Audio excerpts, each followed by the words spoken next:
Hey everybody, happy Monday and welcome to another episode of Mastermind Academy. Tonight we have some exciting stuff. Tonight we're going to be talking about Docker.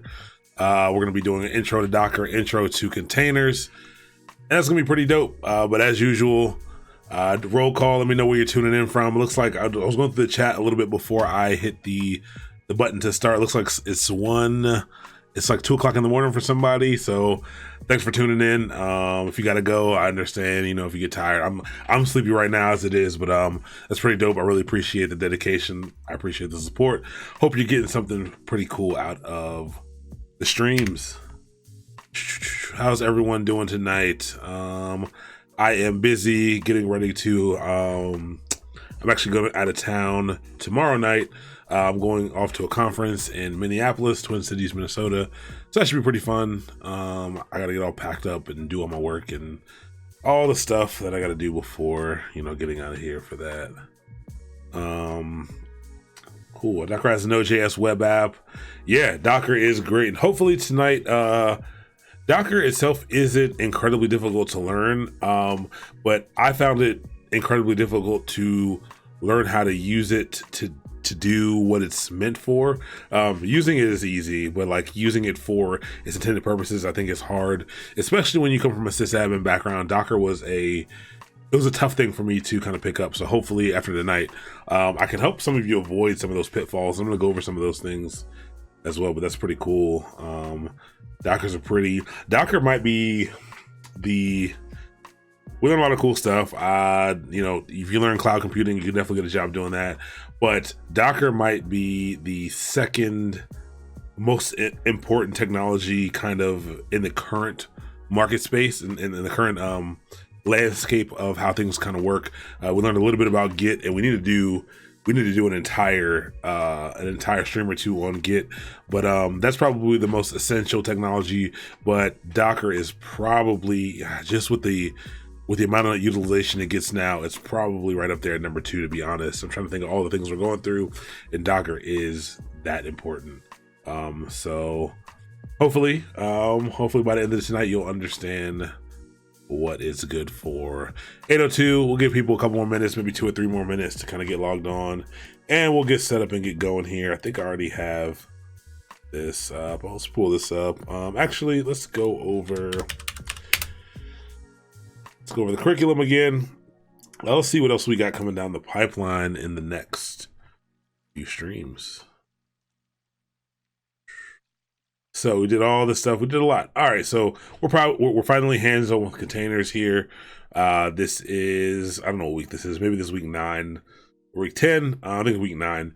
But we're on containers part 1, so we're learning a lot of stuff. So if you're not following me on social media, I encourage you to follow me either on Twitter or Instagram at MastermindIO. I'll give you some updates about what's going to happen for Wednesday. So I'm not going to be here. The plan was to live stream it tomorrow, but I'm not sure. My flight changed, so I'm not sure if I'm going to have time to stream it at the normal time. I'll either stream it earlier or I'll simply just record it. I might even actually record it tonight after the stream and set it to play on Wednesday, but I will be on Wednesday. I'll be on the chat Wednesday to answer questions, but it will be pre-recorded material. So I'll get that up, but definitely follow me on social media just to be sure. I should be able to get that done before I leave tomorrow. So that is the plan currently. Something else comes up, I'll be sure to let you guys know, but should be able to get that out there tomorrow. But we'll go over the containers part 2. That's a pretty fun one. Almost want to push it back. I should do it live, but I don't think I will. I think we should stick to the schedule, get done right before Halloween, so everyone can go have some fun during Halloween, and then we'll pick up a lot of this stuff. Will make a little more sense as we get into the week of orchestration, which should be pretty fun. Don't get too excited. I know someone messaged me and was like, hey, thank you so much. We're going to be learning Kubernetes. I cannot teach you Kubernetes in a 2-hour stream, but I will be teaching you the basics of it, the high level overview of what it is, what it does, and kind of doing some cool stuff with it. But you definitely won't be a Kubernetes pro after that's done. Kubernetes has a lot to it, but it is something that's pretty cool. Then we'll hop in a Circle, and I'm wearing a Circle CI shirt today. I got a lot of Circle shirts. If anyone out there from Circle is watching, please send me more shirts. I love Circle shirts. Then we got monitoring, logging, and then we've got some cool industry insights. I actually just figured out today, I was speaking to some colleagues, and I was trying to figure out a good way to do this. I was actually testing how a panel like this would work without getting too much delay, having different people and different feeds, in the stream, and that it didn't work very well. The company that I work at has these pretty cool cameras called owl cams. So I'm gonna try to do it in the office, and it's a pretty cool thing because it's a little camera like this. They're pretty expensive. But what you can do is you can see everyone in the room all at once. It's pretty interesting. It's like a panoramic view. And it also shows the person who's talking underneath. So I think that's gonna be a good way we can do it and make sure everyone gets some FaceTime, make sure you can ask anyone you want questions. And I think that should be fun. And then we're going to go over, lastly, we're going to go over, the DevOps interview process and what that might look like and what you can do to be prepared for it and how you really can get comfortable with tech interviews, period. So that is everything we have upcoming. Yes, that is all the administrative stuff that we usually have to get out of the way at the beginning of every stream. So yeah, 360 cams are cool. I was actually gonna pick up the, which I think is the Fusion, the GoPro Fusion, which is a pretty cool 360 camera. They're cheap now, and I thought of some cool applications to use it for, mostly for myself. I don't think they would make amazing content, but some stuff I do, with driving and all kinds of stuff. Put it on my dog or something, let her run around. I think it'd be cool to get some shots from a 360 camera, but they are pretty cool. All right, so let's hop into containers because this is very exciting. All right, containers. You probably have heard a lot about containers. Mostly you probably heard about Docker, but containers are much bigger than Docker. Docker is one of the, it's the most popular container technology, but it's not the only one. So what are containers? So again, as usual, you're gonna get the Wikipedia definition first, and then we're going to break it down. So Linux containers, in short, contain applications in a way that keep them isolated from the host system that they run on. So what is the host system? That's that main computer. So that my computer right here, or this virtual machine I have right here that's running Pop OS, it's running Linux, whatever machine you have Docker installed on, that is your host machine. And so the containers allow you to basically run an application and keep it isolated away from that host machine. So essentially it never actually gets installed on the host machine. The host machine doesn't even really know about it or care about it. It knows it's a container though. Cool. Containers allow a developer to package up an application with all of the parts it needs, such as libraries and other dependencies, and ship it out as one package. So, I'm glad they said, I'm glad they said it in this way. Usually they say that, containers allow a developer to package up all the libraries and dependencies and ship out a package all at once and all that. And it's like, hey, I don't really know what that means, but I like how it says it here, with all the parts that it needs. So a lot of times, a lot of the things that you've seen me install, a lot of the things that we run have a pretty small chain of dependencies. So what are dependencies? Dependencies are tools and applications which need to be installed in support of another application. So imagine you're building a deck, and a deck, the dependencies of a deck are some boards, you need to have some nails, you need to have a hammer, you probably need to have a screwdriver as well, you need to have some paint. These are all dependencies to get your deck. So the deck is the, final application. It's the fully built application, but there's a bunch of things you need to get that deck up and running. Applications are the same. So an application might need Python. It might need a certain version of Python to run, and it might need a fair amount of Python packages to run, and it might need an SSL library. And so what containers allow you to do is to gather all those things that an application might need and put them all into a little package to be shipped off all together in a little bundled up package. So why would you want to use containers? And there's going to be a lot of comparison here to virtual machines, and we're going to talk about why these are different from virtual machines in a little bit. But why would you want to use containers? So these are some of the reasons that get touted for containers, and these are some of the good reasons, real world reasons on why containers are good. So consistent development and deployment experience. What does that mean? So there's actually, I think the meme that I posted today, Let me see if I can find it. I'll find it in a second. But the meme that I posted today was basically saying, hey, it runs on my machine. And that's a common problem with development, with software development is, everyone's got a machine with different things installed, different libraries and binaries. And as you're developing things and you need new libraries, you need new packages, you install those things. And sometimes it's hard to make sure those get out into a consistent environment for everyone else to use, or let your development, your other colleagues know kind of what those packages and tools are that you're using. But so the problem of it works on my machine has been a long-standing problem amongst developers. Developers will, develop a feature, develop a piece of the application. It'll run fine on their machine, and then when they ship this code off or pass this code off to the systems administrator or to wherever the code's final resting place is, it doesn't work as intended. And again, that is because of this inconsistent tooling, inconsistent package and dependency management. And so containers make this development experience and deployment experience consistent. And you'll see why this is with Docker files. This is through code. Basically, we can make this development and deployment experience consistent and make sure things are reliable. Number 2, isolation and security. So the first thing we read was that these containers are isolated from the host system. So the host system actually doesn't know or really care what these containers are, what's running inside of them. It knows that there's a container, doesn't really know what it is. So keeping that isolation means, one, you don't have to get crazy on your computer by installing a bunch of stuff. You install the container, or you download the image and you run the container, and it has everything that you need, and you don't have to install anything on the actual host operating system. 2, it's because it's isolated away from the system. Even though, a container may have a vulnerability, maybe your application has some type of vulnerability, because it's isolated away from the host machine, and it's kind of running in its own little runtime area. Even if someone were to hack it, containers are generally cycled out pretty often, but they don't have access to the other pieces of your system. They would just be kind of locked into that container, and there could be thousands of containers running on a server at a time.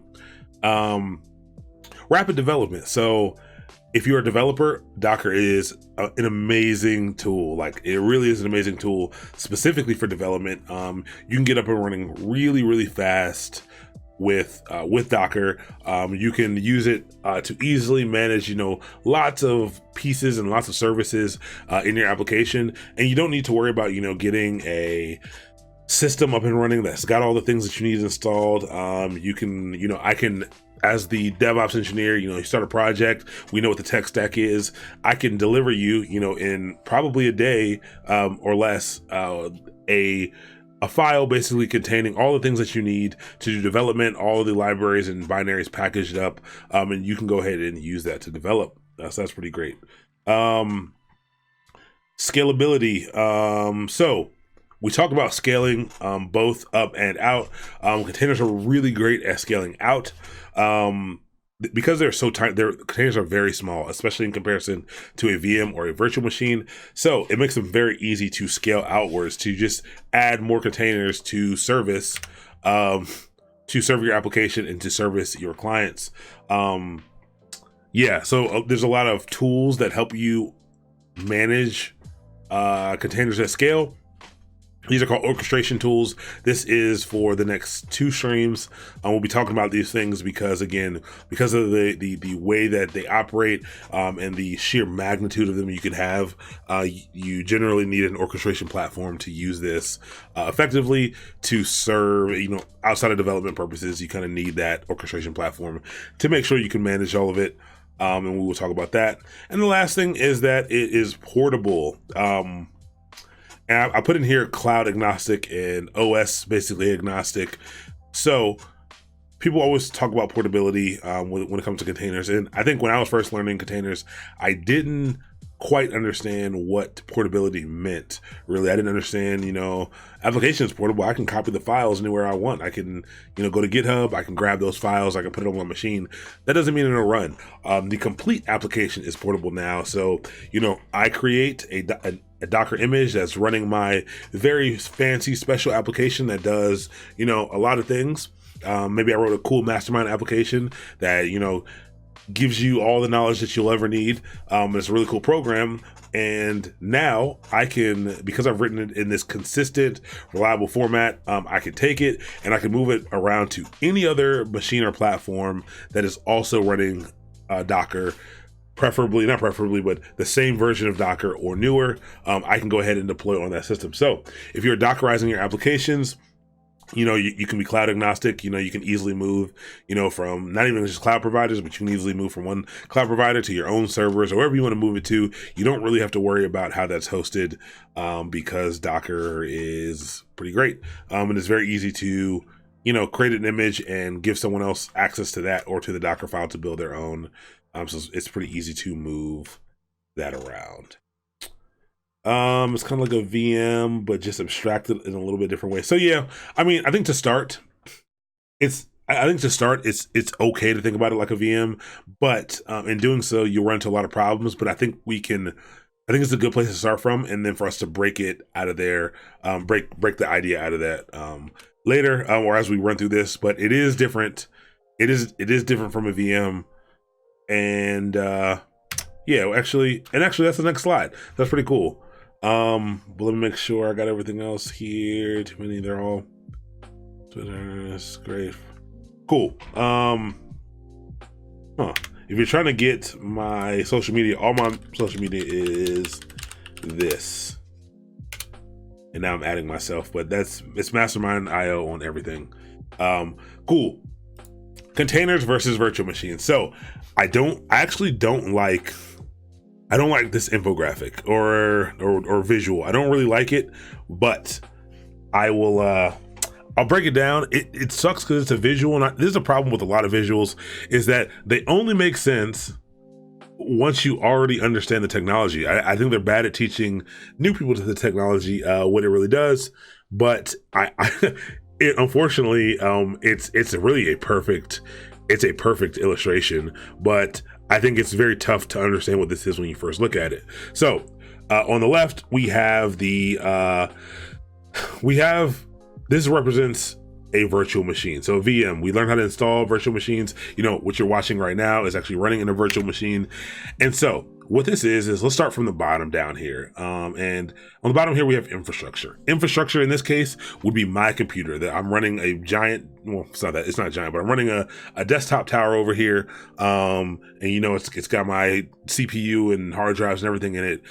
This would be like your laptop. This is the infrastructure. So we don't need to worry about having lots of infrastructure. Think about it as one single computer right now. So infrastructure equals one computer. Just look at this laptop over here. Now let's move up one. Hypervisor. We talked about two types of hypervisors. That's not really important right now, but a hypervisor is the application or the piece of software that allows you to virtualize machines. So in this case, a hypervisor is VirtualBox. I use VirtualBox. Maybe you use VMware. Maybe you use VMware. But that is the hypervisor. There are a bunch of other ones, but that's the hypervisor here. So basically it's my computer with an application installed. So that's what this hypervisor is. Now, once I have VirtualBox installed, I have to install operating systems on it. So I have to take a Linux image, I need to download it from the internet, and I need to install the entirety of that Linux image inside of VirtualBox. So you can see right here, there's three guest OSs right here. So imagine this one on the left. Imagine this is Pop OS, the one I have installed. The one in the middle is, we installed another virtual machine that has Ubuntu on it. And maybe we have this one over here in red, which is for Red Hat. So we've got three different operating systems inside of VirtualBox right now. So we just, installed three different things. And all three of those servers, all three of those VirtualBox machines are all running a specific app. Each one is, has a different app running inside of it that is important. And you can see here all the libraries and binaries to run app 1 get installed right here. All the libraries and binaries needed to run app number 2 get installed on this Ubuntu image, and all the libraries and binaries for app 3 get installed on this Red Hat image. And that is what your traditional virtualized virtual machine stack looks like. It really is a good infographic for it, but again, hard to look at when you are first starting out. Actually, oh no, yeah, okay. I thought I skipped a slide. All right, so let's move over to the right, and we can see the container stack is different. It's shorter, which means It's a little bit simpler, a little bit more efficient, but there's some caveats to that, but we'll talk about that now. So infrastructure, again, this is the same thing. Imagine now, this is still your computer, still your laptop, still your desktop, whatever. Then you have your operating system. And its operating system here would be my Windows. So I do have Windows installed on here. And I think someone actually pointed out, and I was going to throw it out there, but hypervisor would be bare metal. So on my computer, I actually have in your computer probably as well, you have infrastructure, and then you have this operating system sitting in between here, and then you have hypervisor and all the rest. But that was a little bit confusing inside of a lot of infrastructure, inside of a lot of enterprise level things. This is what the setup is like, but no big deal there. But you have my operating system, which is Windows or Linux. I'm running Linux right here. But then on top of that, we have a container image. So I guess you can kind of think about this as like your hypervisor, but now you have your container engine. Now we're using Docker. There are a few others which we're about to learn about as well. And then straight from the container image, you can see here, this is the big thing that we skip. We skip these guest OSs right here. So remember, these guest OSs are large. When you install Windows in a virtual machine, you need like 16 gigs or something like that. Maybe it's less than that, but you need a lot of disk space. It takes up a lot of space just to run it. I think once you get done installing Linux, I think it's a couple gigs that it takes up. I think the image itself is a little over a gig, but you can see here that part is missing. And then we just have the libraries and binaries. And so those things, instead of having to go through the guest OS, they go through and they hit APIs right here on the container engine, which talk to the Linux kernel and run a bunch of stuff. And then you can run all the apps on top of it. So here's what the big difference is. And this is why containers are a lot more efficient. So containers are for sure more efficient. You still have a finite number of computing resources, but in the actual application itself, this is why it's different. So imagine everything on the left. Imagine this infrastructure. Imagine it as like an engine, like the engine of a car.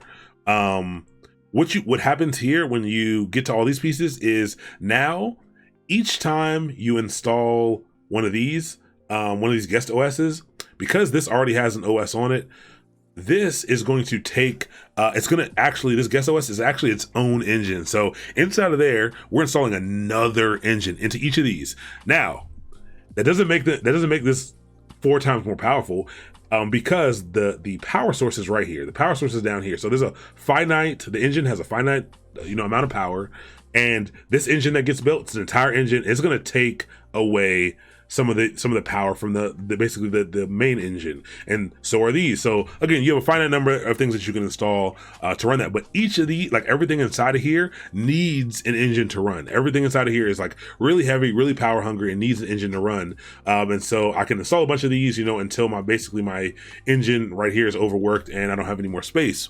But over here, we still have the single engine. We have one single engine, which is, in this case, is actually the Linux kernel, but it's one big engine right here. And instead of installing all these different guest OSs over top of it, who all need their own little engine to run, all of these applications right here that get run on top of here can run through this container engine in the middle, and they can feed off the engine that's down at the bottom here. So because we don't have this guest OS layer taking up the middle, creating its own engine with packages and binaries and libraries that we're not even using, that feed off of that engine, this over here is a lot more efficient, and we'll get to see that in action as well.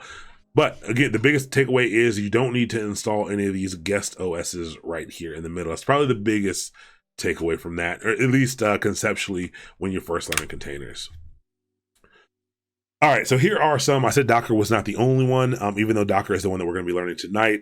But these are the kind of 3 big players. There are many more than this, and I'm going to mention a lot of them. But LXC these are just Linux containers. LXC is great. LXC, you can use this if you'd like. Not as much support around it, not as much documentation. Definitely older, but it's a solid product. Rocket as well. Rocket is, I think now it's either made it with CoreOS or the team at CoreOS made it. But Rocket is pretty cool, I guess. I've used it a bit, but Never really found it any better or worse than Docker. I think it's fine. Docker is great. I think Docker took off at the right time, and Docker has kind of the most support and the biggest community around it. So it's the one that gets used the most. And then we have, Docker, this is the logo. It's a whale with like shipping containers on it, because these are containers and your shipping code. So it's a little on the nose, but yeah, it's a whale that looks like a cargo ship that has some containers on top. There are a lot of other ones. There's some I guess overlap with container management technologies. Other people, when they talk about container technologies, will say things like Kubernetes, will say things like Apache Mesosphere, or Apache Mesos, not Mesosphere. There's a bunch of other ones. There's a couple platforms, container platforms that you can use, like Pivotal Cloud Foundry, and there's a bunch of other ones. But those aren't, I wouldn't consider those container technologies. They are technologies that were built around using containers, but I don't really consider those container technologies. All right, now here's what we're gonna do. We're gonna get into Docker first. We're gonna talk about just some main core concepts.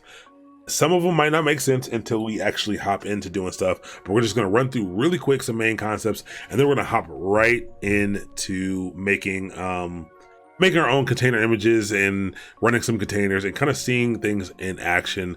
If you have any questions during the process, I'm going to take a look at the chat a lot tonight, because the first time I went over Docker like months ago with some people, they had a lot of questions about the things that I was doing. I'll try to go slow, even though, I don't think the concepts here, that's what we want to learn. I don't think the concepts are too hard to pick up, but once I start typing and stuff, people are like, what's going on? You're going a little fast. And I will go a little bit fast when I'm actually running stuff. But the concepts are what are important to get here.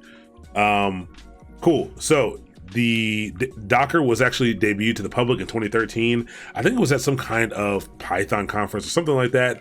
But it was just kind of released, to the public of like, hey, we're working on this thing. Pretty cool. Version 1.0 was released in 2014. Yeah, we're on, I think we're on version like 19, the current stable version. It's like 19 point something. So we've come a long way. 18 major versions since 2014, which is pretty quick. Written in Go. So it's written in Golang. We talked about Golang. Go has a lot of cool tools. There's a lot of DevOps tools that are written in Go. I forgot to tell you that Terraform, when we were working on Terraform last week or 2 weeks ago, that's also written in Go. There's a lot of very popular DevOps tools that are written in Go, which was another reason why we learned Golang in the beginning, but that's pretty cool. Runs on Linux. So it runs on Linux, Windows, and Mac OS. So there's a caveat here for Windows specifically, but both Linux and Mac OS, well, there's a little bit of caveat for Mac OS as well. But I'm not sure this is still the case.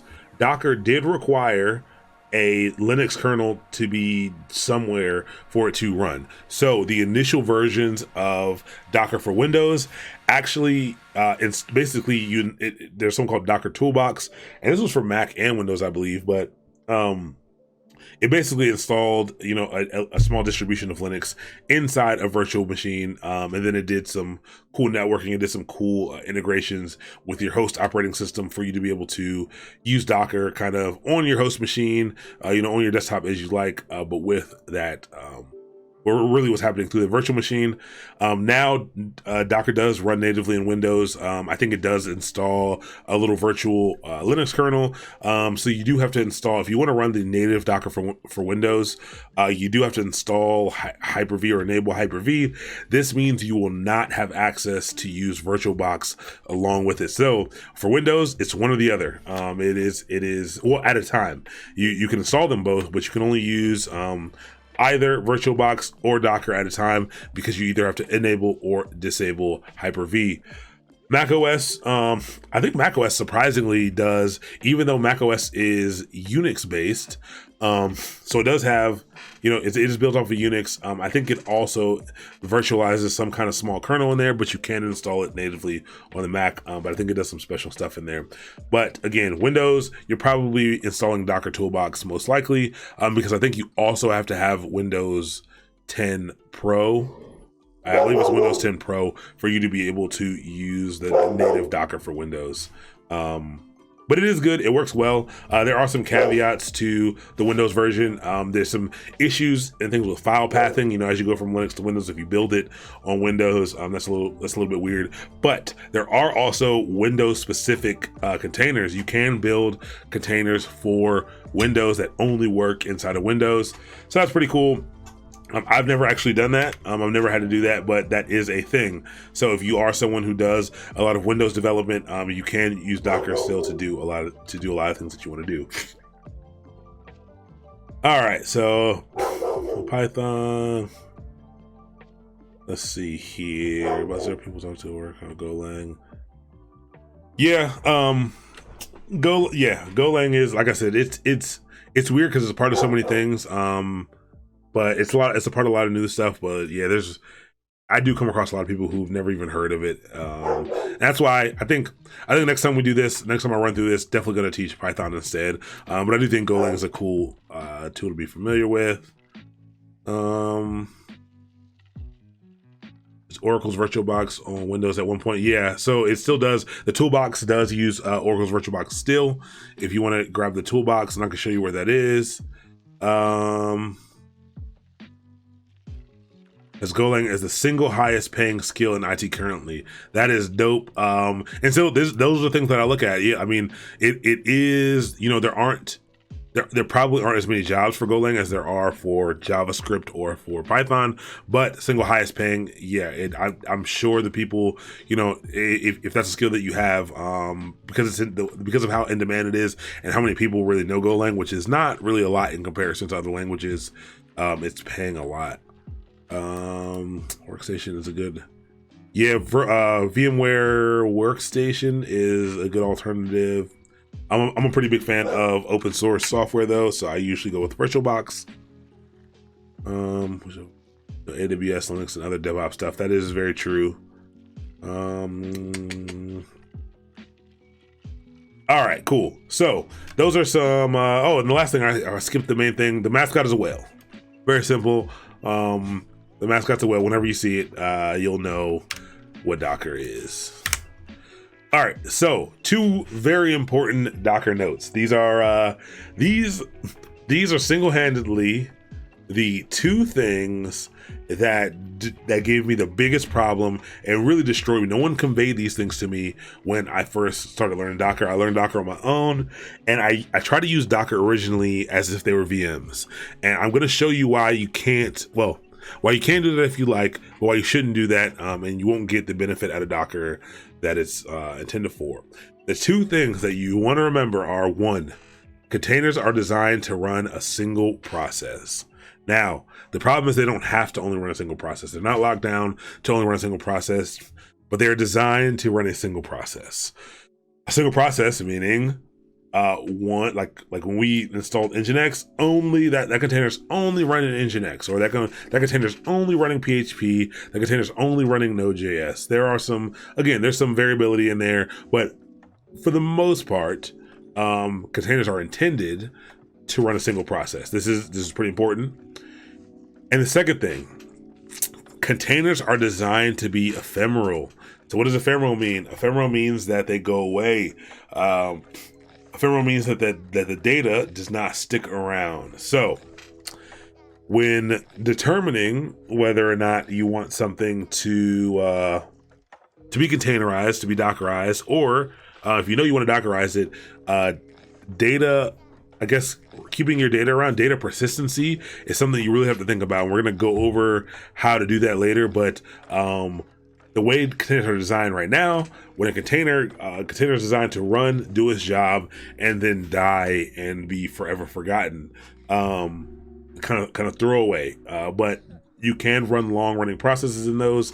But again, the data is not, it is not by default, it does not keep data around. So if you were to have a website running out of your container and you were to upload files to it, and you do all this stuff and download things into it, once it died and you removed it, it would be completely gone. That data would not stick around. It would be completely gone by default. There are ways around that as well, but these are 2 very important pieces to know, because I think that they change your mindset when building things, especially if you're already familiar with virtual machines. If you're already familiar and comfortable with virtual machines, this will be a little bit of a mental, you'll be playing a little bit of mental gymnastics trying to figure out how to make this work right or how to use this properly. And then the last thing, before we get kind of hands-on with some stuff, the last thing we're going to talk about is Docker terminology. So there's way more terms here for this, but these are 4 things I want you to be familiar with as we're running through today, and you'll pick up a lot more as we go along. But the first 2 are very important. The third one is pretty important, and the last one, I mean, we could have got away with not using that, but I think these are 4 very important things. I didn't want to overload you with too many must-know pieces of terminology. These first 2 are the 2 you got to understand the difference between these 2. You should, or you'll be really confused as we're starting to talk about things. All right, an image. What is a Docker image? So a Docker image is the packaged up. A Docker image is actually the packaged up, basically Docker executable that you can use to deploy an application. So think about an image. Think about an image like a burned DVD. So let's say you back in the day, you were pirating movies, you downloaded the Spider-Man 1, and you wanted to save that. So you have the files, and when you take that and you go ahead and burn it to a CD, and you get that DVD out of the CD burner, that is an image. You've burned an image of the movie, and that image can be used to play Spider-Man as many times as you like. You can put it in DVD player over here, put it in DVD player over here. You can use it to copy more, but that's the source. That is the thing that has been built to run your application. So when you build a Docker image, like you basically write these files and then you use that to build an image, and from that image you can go ahead and deploy your application any number of times from a single image. So one image can be distributed to whoever you want, and that image can be used to run your application a bunch of times. So it is the packaged up version of your application, and that's very important. So image, as opposed to a container, because we're talking about containers tonight, the image is what you use to deploy a container. A container is one running instance of an image. So you take an image, when you pop that movie in the DVD player and it's playing on your TV, that's one container running. Your application is running one time. That is one container. You can deploy any number of containers from a single image, but each running instance of an image, every time you run it, it spins up or it spawns a single container, and that container is basically the process that's running. So those are 2 big differences, and that is what you really need to know the difference between those. An image is the packaged up version of the application that you want to run, and a container is one running instance of this image, of this packaged up image. Image deploys a bunch of containers. And those 2 things are very important to know.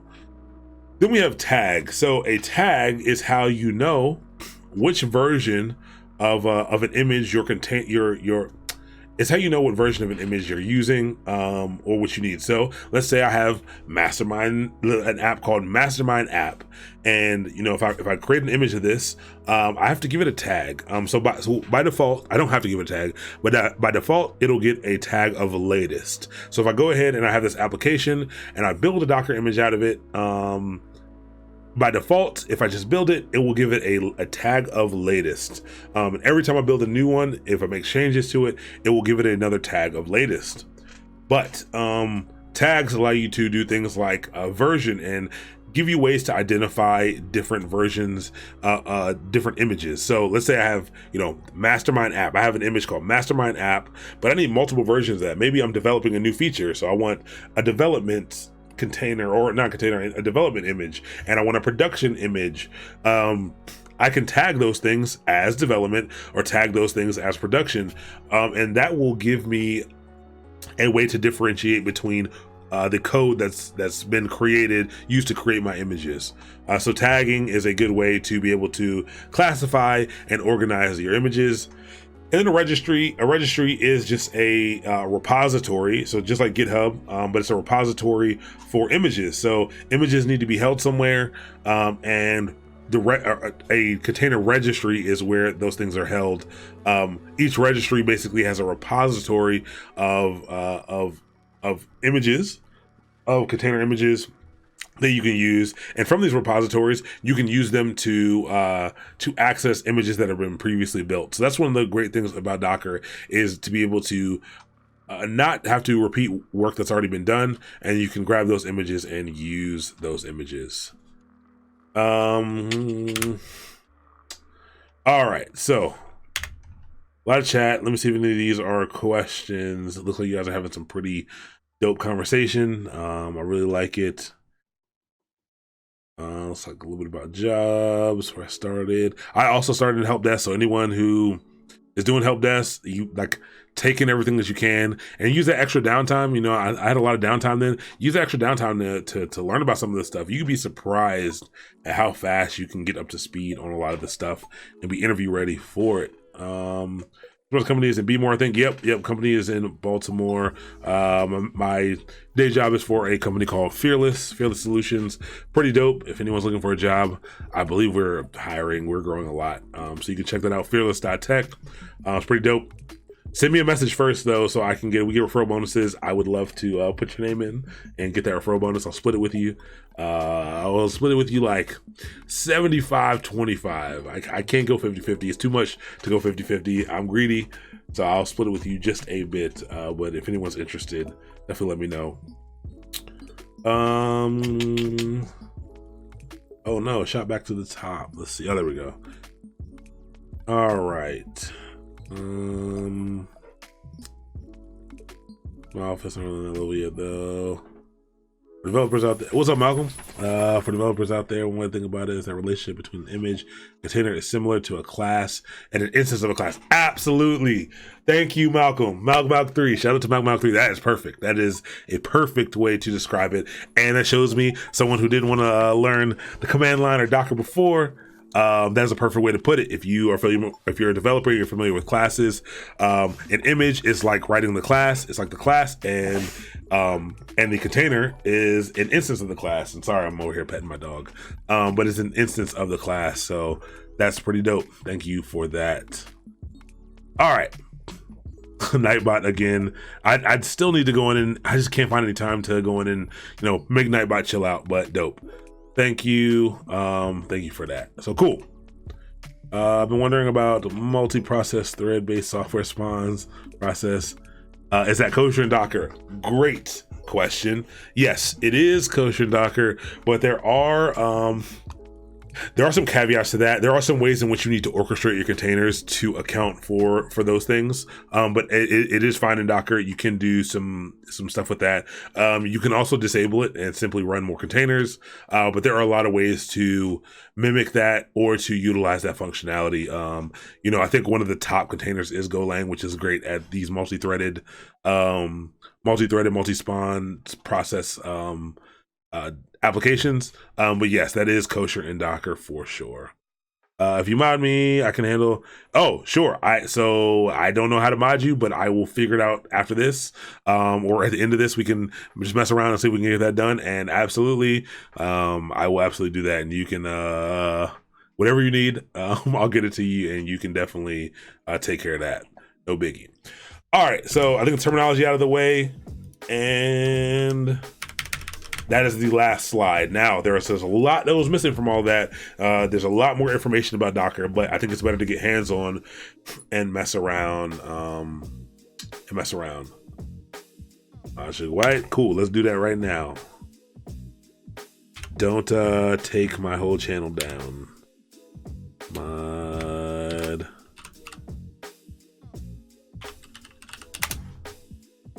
Got it. You're in. You're modded. Great job. You guys know a lot about Twitch, and I still need to learn that much about Twitch. Okay, let's get Docker installed. So, in fact, usually I already have this stuff installed, and I usually just run through a fake installation, but I actually don't think I have it installed here. Yeah, no, yes, checked it before. I thought I did, but I don't. So I could just install it with sudo apt-get install docker.io. I'm not going to install it that way because That's going to install it from my whatever version my package manager has installed, and that's the latest. I want to grab the latest, and I want to show it to you a way that you may have to install it on your system. Actually, we have enough time. Docker installation, and I'll paste this. No, I want to get it from Docker's website. Install Docker, about Docker Engine. Cool. So you can go here to find out about Docker Engine, their whole site. They're, as opposed to some other tools we've used, Docker's documentation is phenomenal. But it's very wordy, but I do find their documentation to be really good.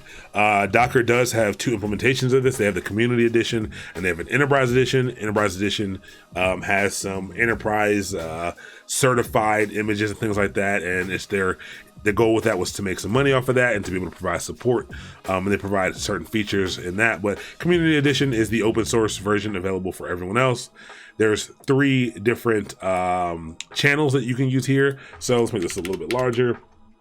You can have the stable version, which is the one that we probably want. It's the latest stable release that they've figured out. A test one, so when there's new features that you may want to test out, you can use test. And then nightly gives you a new nightly build of Docker that you can use. So there's a lot of information through here, but I'm going to go ahead and I'm just going to click down into Linux over here on the left and click Debian, and I'm going to go ahead and get this installed. So whenever you see Docker EE, that stands for Enterprise Edition. Community Edition is CE. So that CE is the one that we're going to be installing, and we're going to go ahead and get it installed. So if you click the link that I sent, check off to the left and figure out which operating system you're using. If you're using Mac, I know a lot of people on here are using Macs. I think Mac just downloads like a whatever the Mac package is, and you can just you can just go ahead and you can install that. I think it's pretty easy on a Mac. A couple more, I could install this through my package manager, but I'm gonna go ahead and run through the Community Edition setup now, because I think the first time you do it, it is a little bit annoying. I'm gonna go ahead and run an update really quick. So I'm just gonna copy and paste. That is going to update these things. And I'll let that run. Yeah, Mac and OS X have their own self-run installers, which is nice. Again, most Linux distros, you can just use the package manager to install it. It may not give you an up-to-date version, though. That's the only problem with that. You're kind of at the whim of whatever the package manager has available to you. But I'm just going to go ahead and copy and paste. There aren't that many steps here. Go ahead and install that. And so this command is just installing some of the things that Docker needs to run. So these are all different packages, all different programs that Docker is going to need to run. This is going to add a GPG key so we can have a little bit of security and verify that this is what we want to do. And you can see here, I'm not doing anything special. I'm not doing anything that they're not telling me to do. And generally, when you're running through a walkthrough with some documentation like this, that's what I would do. I mean, definitely read what you're doing, because sometimes they'll tell you, to substitute something that's specific to your system or something like that. But for most of this, you can run through and you can go ahead and get it installed. So use the following command to set up stable repository. So let's copy and paste this as well. There's a lot of information there. Don't sweat it. Like I said, we're going to get it installed as fast as possible just so we can go ahead and get moving. But you can do the app get installed Docker, or I think there's like 5 different ways you can do it. There's like 5 different packages inside of most package repositories. There's usually like a Docker-engine. There's usually a Docker IO. There's usually a Docker. They all are packaged up by different people, which is very interesting. So that's why we're going through this one to make sure we get exactly what we does. There's also, as expected, we can install all these tools from memory without guides on the job. No. Absolutely not. No. I don't know how to install Docker by default this way. Like I said, I could use a package manager. No, it is, you will never have, that'll never be a requirement that you have to do something like this from memory. It's okay to have to look up the documentation. I do it all the time. Yeah, don't spend time. Don't memorize this at all. Like, that's not important. But it was a great question. Definitely, for sure, a good question. Those are the kinds of things that a lot of people think that you have to know to do these kind of jobs, and that is not true. You saw how, like, I don't even know the URL for the website. I don't know docs.docker.com. Well, now I do because I read it, but I just Google, like, you saw me every time I said Docker installation. That is how I find things. So, like, don't worry about memorization at all. You can get all that from Google. About manager status to make him chill. Cool. Okay, I'll do that. 50% of the job is Googling and reading docs. I would say 65% of the job is Googling and reading docs, but that's very true. A lot of it is Googling and reading docs. Been for 5 minutes, and you are Leather. I appreciate that. And I like the name. I feel like I can't say it out loud or I'm gonna get canceled. But that's cool. Appreciate you on the stream. I'm glad you like it. Yeah, MBB. I like it for sure. That's definitely what I call you. I won't forget you either. Worked on the pre-design, memorize different. Yeah, dang, that sucks. Yeah, that sucks. A lot. I'm sorry to hear that. But if you're not in that environment, you can simply Google. And if you don't, everyone's like, oh, what if you don't have Google? If you don't have Google, you can't do the rest of your job. So you're probably going home for the day. Everyone is, because the internet's probably down if you don't have Google. So don't ever sweat that. All right, so we got all that. We got all the stuff up here was all pre-work, setting up the repository to be able to pull from the proper repository. So we're gonna run one more update. It's gonna pull in all the changes that we've added.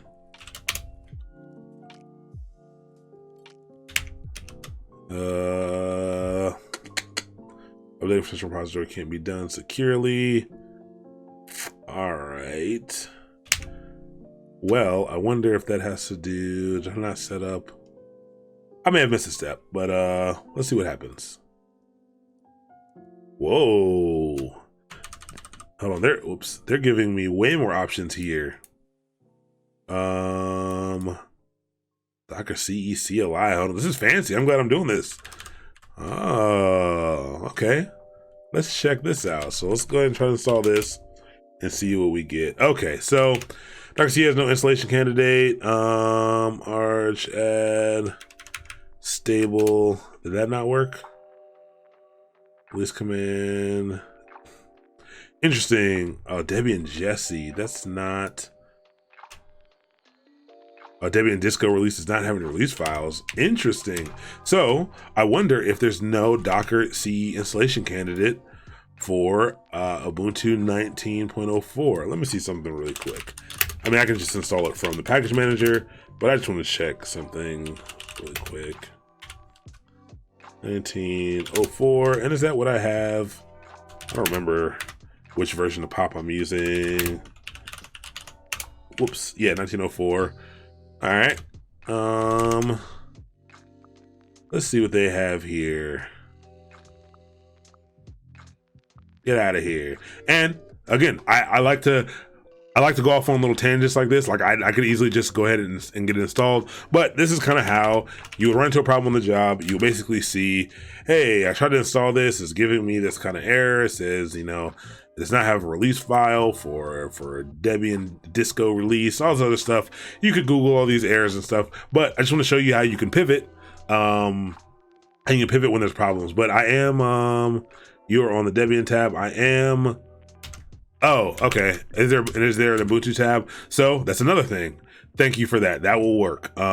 So I chose Debian because Ubuntu is Debian based. So I went a little too far back. I followed the lineage a little too far. So let's do that.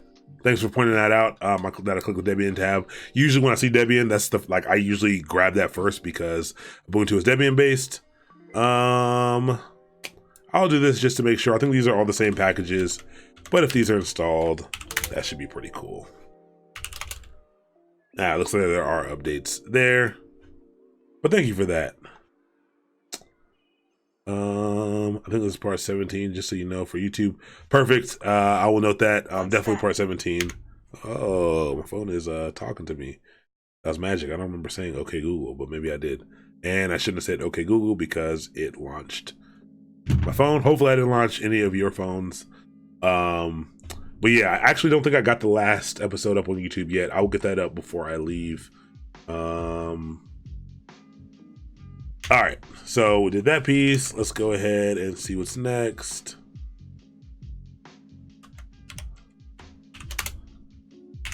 Okay.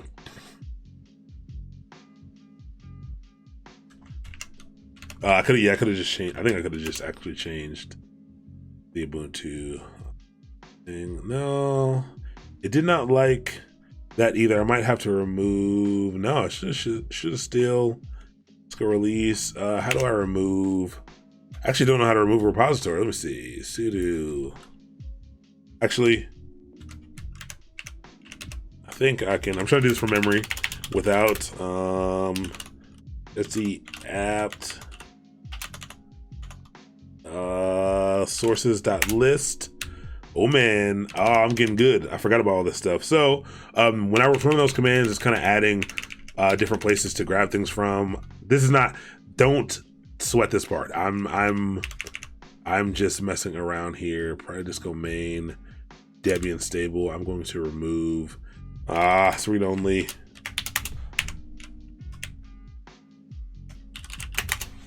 I don't do much like systems administration. I don't do a lot of deep Linux administration anymore.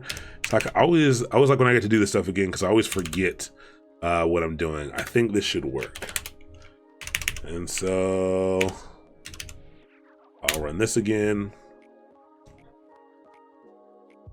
All right, that looks better. That looks a lot better. And then I think I can update now. I'm glad I didn't Google that because I knew the answer. Makes me feel good sometimes when stuff you did a long time ago crops back up and you can use your knowledge to fix a problem. All right, so now the update worked and I bet we're gonna be able to get Docker installed. Oh, we still have a lot of time, that's perfect. This did not eat into much time at all. So now it's gonna go ahead and it's gonna install Docker. Again, install it whatever way is easiest for you right now, or take your time and run through the installer package. It's not important that you know how to install Docker from this video. There are a million tutorials. Definitely follow one. It's fairly straightforward to get Docker installed somehow on a machine. There's a lot of different ways to do it, but it's important now that we have it installed that we can use it. So, all right. This is what I like about Docker's documentation. They give you some more information here, and they want you to verify that it works. And right here they tell you to use sudo, so I'll do that. So this is our first. I'm gonna clear this because this is our very first Docker command. Actually, let me move this down. I'm not dropping any frames. All right, cool. All right, our very first Docker command. I'm gonna copy and paste what they tell me to do. It says verify Docker Engine community is installed correctly by running the hello world image. So remember we said image is like that burned DVD. Image is that packaged up application. So it's probably an application that's going to say hello world because that is the first application that everyone writes. All right, so we're going to run this and we're going to break down what it says. So it says unable to find image hello world latest. Remember we talked about tags, and remember I said if you do not specify a tag, it will tag it as latest.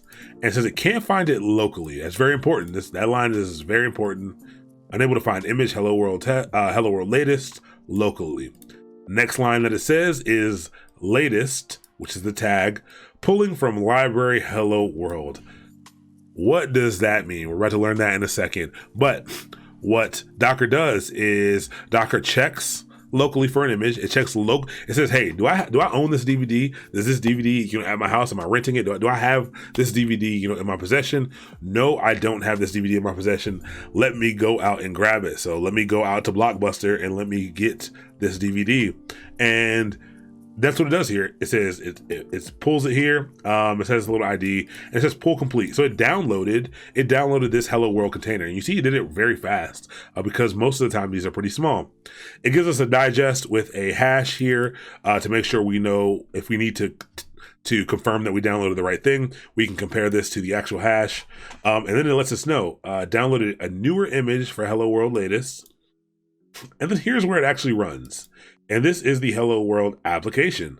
Basically, it's just letting us know, hey, this message shows that your installation appears to be working correctly.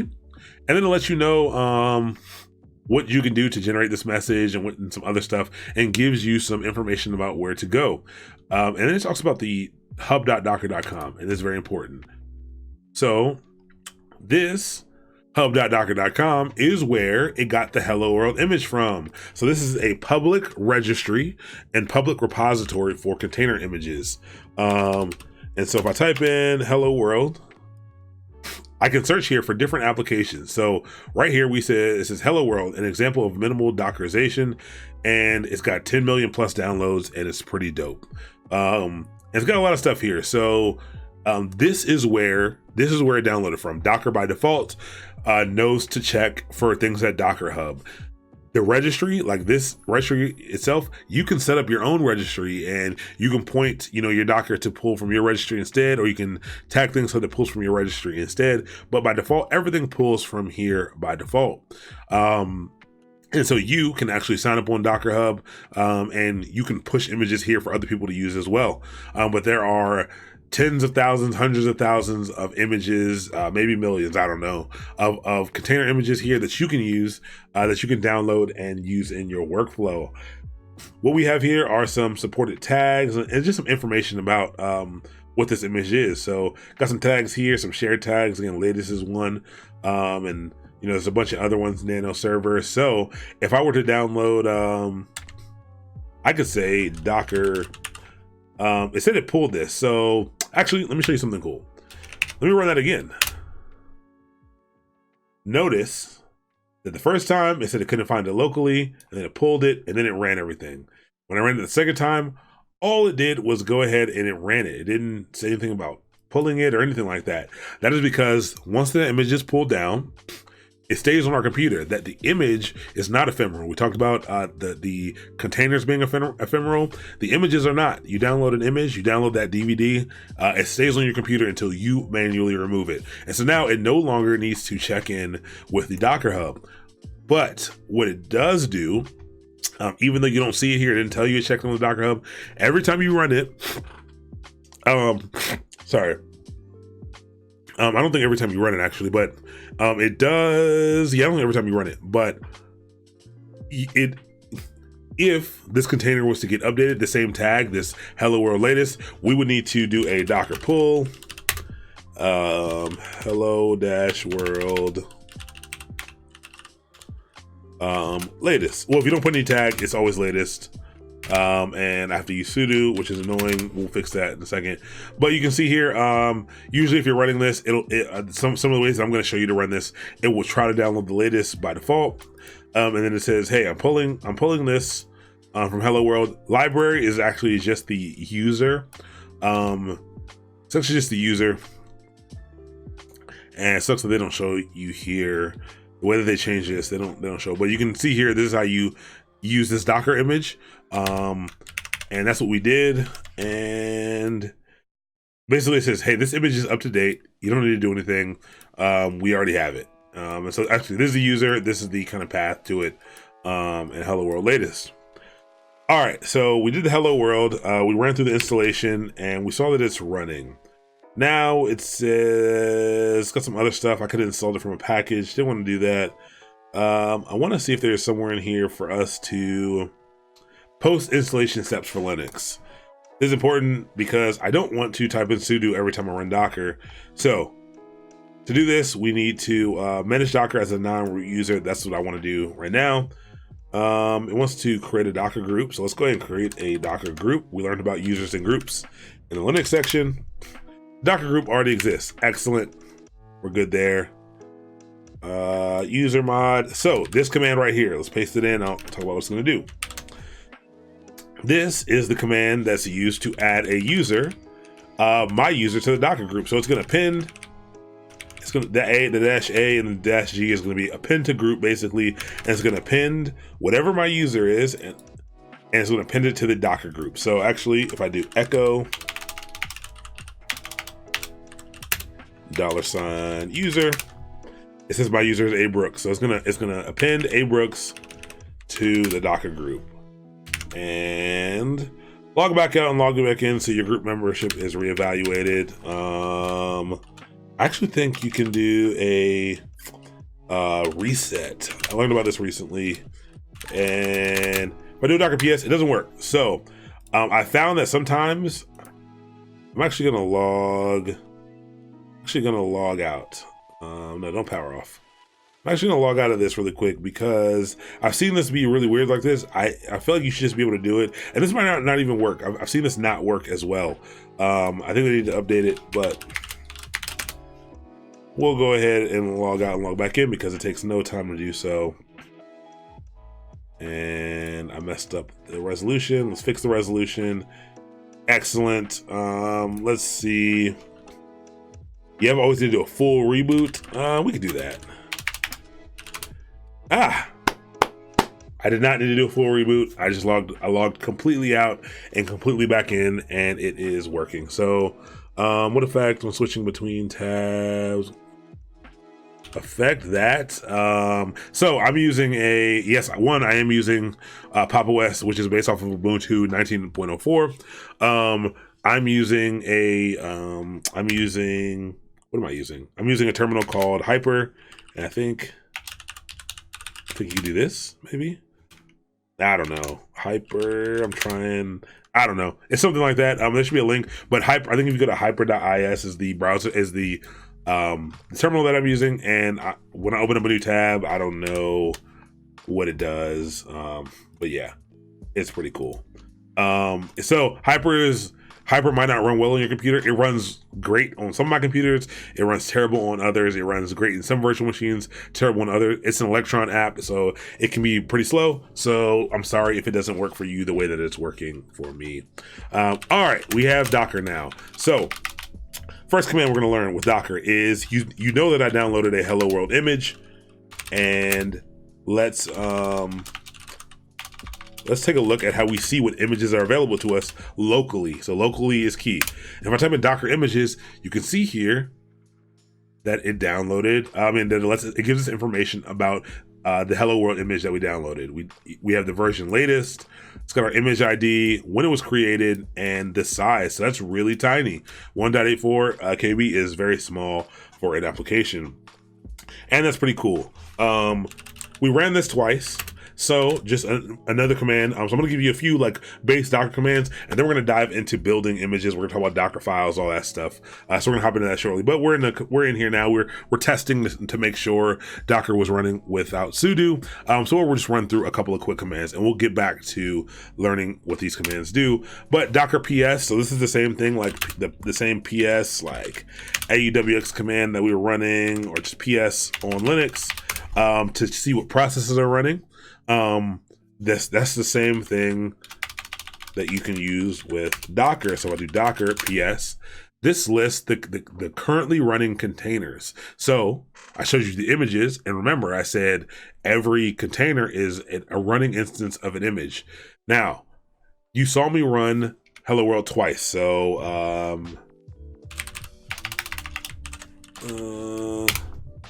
actually I don't do sudo. You saw me run it twice. How come there's nothing showing up in this Docker PS? I'll run it again, and I'll do Docker PS just to make sure. Why aren't we seeing anything here? We're not seeing anything here because the container executed what it was designed to execute, and then it dies. So it runs the process that it wants to run, and then it'll die. Like if the process ends, if you don't daemonize it, if you don't have a long running process, even if the process is long running, it will run, and then it will, once it's finished, it does its job. Once the basically that one process that I said you should be setting the Docker container up to run, once it dies, the container will exit. And that's why we don't see any running containers right here. I'm gonna clear this, but how can we see them? How are we sure that this ran, even if we didn't see it run? Because sometimes you won't have any output to the screen. If you add a -A, you can see all containers. So even containers that have run but have exited are available for you to see. And this is very important, especially when you're trying to troubleshoot, when you're doing development. And you can see here that it was created this long ago, and this is when it exited. It's closed now, it's not currently running, but it exited. So you can see that we ran this 3 times. Now, this is one of the coolest parts about Docker to me. It's pretty fun.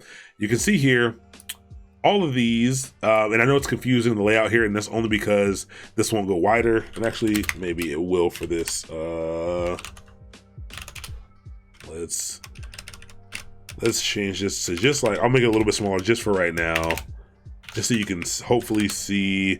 All right, perfect. It's a little bit smaller, but I wanted you to see how these were lined up. And so over here we have the container ID. So this is an ID that you can use to reference that container. It lets it know what image it was deployed off of, what command it ran when it started. We'll talk about that when we get to Docker files.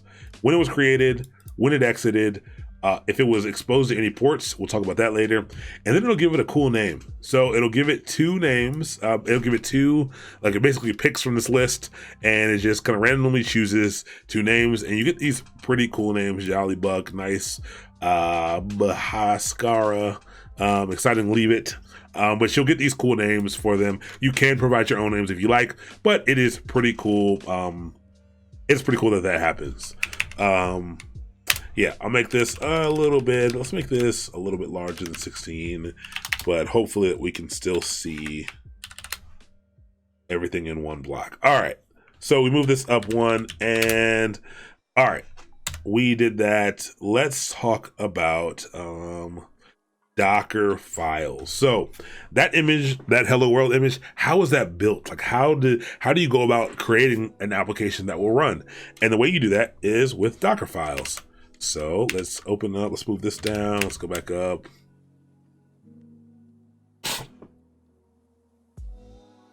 All right, so Docker files. And see, I'm just gonna Google something and I'm gonna try to get to their reference and we're gonna take a look at it.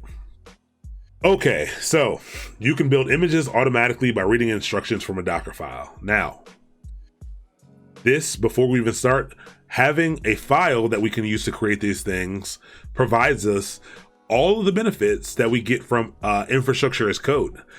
So what it does is it gives you a repeatable way to create consistent applications and infrastructure per se, but it gives us documentation by default, so anyone can go in and see. We can version control it, so I can write an application. Well, I can write a Docker file for an application. I can put it right in my repo, and I can follow that along. I can see how it changed over time. Other people can easily contribute to it. I can work with it right within my main repository. So that's really cool. Also, it makes it easy so that even if someone doesn't have access to pull from an image, maybe you have something in a private repository or a private image registry, you can give them the Docker file and they can build it themselves, which is nice. So anyone who's running Docker can build an image based off of this Docker file. So that's pretty cool. And so we're gonna hop into that. Docker file is a text document. It's just a pretty text document. It's gonna kind of feel like scripting. It's gonna feel like bash scripting a little bit, but simpler. A lot simpler, actually. There's not a lot of logic, or almost any. There's not a lot of logic inside of a Docker file, so it's pretty interesting how to solve problems with Docker files. But it basically uses Docker build. Users can create an automated build that executes several command line instructions in succession. And this page shows you how you can use that. So Docker build is what we're going to use to build a Docker file. There's just some examples on how to do it. But I thought we were going to... I was going to show us some other stuff. This is a little too far down the road. We're going to get to later today, but this is perfect. Best practices for working with a Docker file. Let me paste this in for anyone who wants to check this out and possibly follow along. We're going to open up VS Code to do this. So that's going to be pretty, we're going to do that. We're going to install the Docker extension, but, a Docker image consists of read-only layers, which represent Docker file instructions. The layers are stacked. On top of each one is delta. Each one is a delta of the changes from one previous layer to another. So we'll probably go over layers on Wednesday or in the Wednesday stream. But one of the cool things about containers is the aspect of layers, the feature of layers. So maybe you have a huge Docker file that has a lot of different pieces and there's a lot of different things at once. Once we get into this, every time you give it a new instruction, a new command or instruction, it will create essentially a new layer.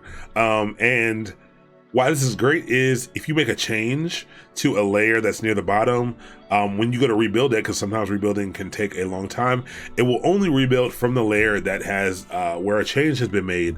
So this can save a lot of time when you're building through a CI pipeline or something like that. So what you can do is you can utilize this functionality to set up your Docker file and build your Docker file in a way that where the things that might change are farther towards the end, and this will make your build times much faster. It'll basically cache work that it's already done before, and it'll keep that kind of background that says, hey, I've already built these things before. If you give me another build and nothing has changed, I'm going to use all of these things so that we don't have to take the time to rebuild that piece again. And that's pretty cool. So that's layers, but like we'll hop into layers later and you'll see layers at work once we build something. And now we're going to get straight into the commands that we have and the general guidelines for building a Docker file. Create a base image. Let me check through here. All right, so this is pretty important. We're not going to worry about creating a base image. We are going to start with a parent image, and Docker file references. I think this is what we want. No, this is where we already were. All right, let's go back to where we were, and we'll talk about what these are. So a simple one from scratch. So this first one of the commands, and I think the list of commands was up here. This is not all the commands, not even close. Kind of close, but there are more commands than this. But these are each instruction creates one layer. All right, so the very first one is the from command, and we're going to use this right now. Let's copy this. Let's actually get ready and let's actually make a folder, and let's open up VS Code. So I'm going to go into my documents. I'm going to make a directory called Docker examples. I'm going to go into Docker examples, and I'm going to open up VS Code right here. Boom. VS Code's up and running. We're going to go over to the extensions over here, and we're going to type in Docker. We're going to get Docker, the Docker extension installed, because it's going to give us some syntax highlighting and help us, manage Docker. So you can actually manage your containers and your images right from VS Code with this. But we're going to be doing most of that from the command line just so we can get up to speed. But it's also going to highlight, give you some syntax highlighting, give you some tools that you can use to build out these Docker images, these Docker files. So Docker files are interesting. And I actually think they've changed the way that this works. There was a time, I'm pretty sure I've seen this recently both ways. But Docker files were very interesting in the way that they were named. So to use a Docker file, you only need to type a file that's called Docker file, capital D. Very, very interesting. That's really weird. That's a weird paradigm because usually you have to get some type of extension. Docker file is actually usually used to have to be a first item in a file name. So if you wanted to differentiate between Docker files, you used to have to do Docker file dot like let's say one was Nginx, and you would do that. So like the extension is actually really Docker file, but the kind of name would be afterwards. I think now you can do it either way. I think you can do Nginx out of Docker file, and I think that will still work now. But I do not think that that definitely wasn't the case. I don't know how recent that is. It may have been around for a while, but I know when I first learned, Docker file had to be like this. And if you want to differentiate, you can do that. But go ahead and create a file called Docker file. And actually, if I do Control-KT and I go to icons, now let me do Control-P, install icon. Run the icon theme really quick. View.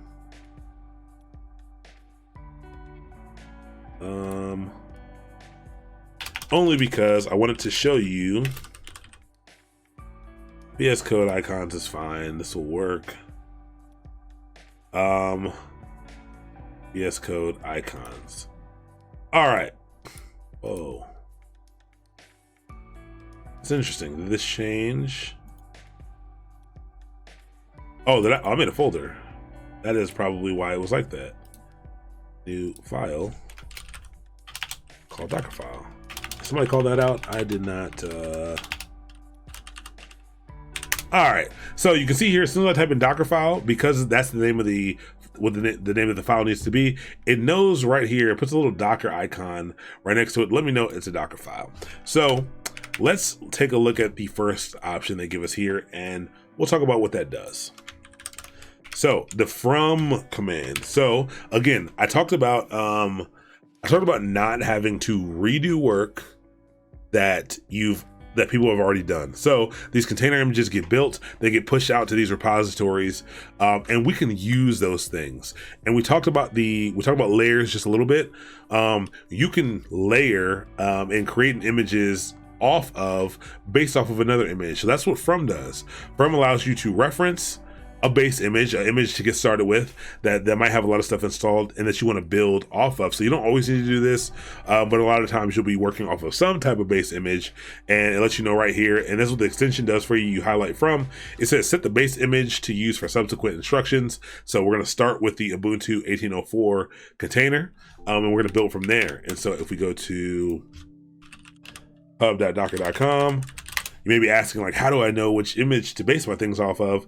Most distributions will have a base image for them. I said that there was no operating system installed. So you might be thinking, why would I need something right here that looks like this looks like an operating system to me? That's not true. This is not an operating system. This is a Linux kernel with Debian-based tools installed inside for you so that you're comfortable. A Debian-based file structure, the way Debian's set up, this is a container that has some of those things available for you. So the package manager inside of this container, it already has a package manager installed. So you can use apt to install packages inside of here, which is great. But if you wanted to use Yum, you'd have to choose something that was Red Hat based. But it gives you some tools that you're probably familiar with Debian. And so I can also show you that Docker PS, Docker images. We can see the size of Hello World right here. If I do a Docker pull on Ubuntu tag 18.04, hopefully this doesn't shut my stream down. Cool. And if I do a Docker images to check which images I have available to me, you can see here, although it's a lot bigger at 64.2 megabytes, it's a lot smaller than a full operating system. So we know in Ubuntu 18.04 operating system, the installation size, I think, is a little over a gigabyte. So many times larger than what this is. And so you can see it only has a couple of tools and things available to it that you can use to do some cool stuff. So that is what our base image is going to be set to. And if I look in here, I can see here, let's see, I spelled that all the way wrong. I can see here Ubuntu has a official image, with lots of stars, lots of downloads that they built. So Ubuntu built this. Docker did not build this. Ubuntu built this, and they continue to maintain it. And they build a base image for the things that you want to use. Now, we're going to be building a Docker file. These are all built off of Docker files. All these images are built off of Docker files. It's not the only way to build an image. I'll show you another way to build an image, but it is not a good way to build an image because there's no documentation. There's no history. There's no, you have no idea what's in that container. But you can build them without using a Docker file. But you can see here, and this may look like a lot of stuff to you, but this is everything that is in the Ubuntu Docker file. So it's actually pretty small. It's actually only 42 lines of code, and you can check it out. So if you click on one of the tags in hub.docker.com, it will take you to GitHub. and it will take you to how this was built. So the same way we're using from Ubuntu, they use Scratch, the Scratch container, the publicly available Scratch container as their base image. And all they did was go ahead and add some things. They ran a couple commands. They ran, all these are just, these aren't Docker commands. All this is just Linux commands. And then they execute something at the end.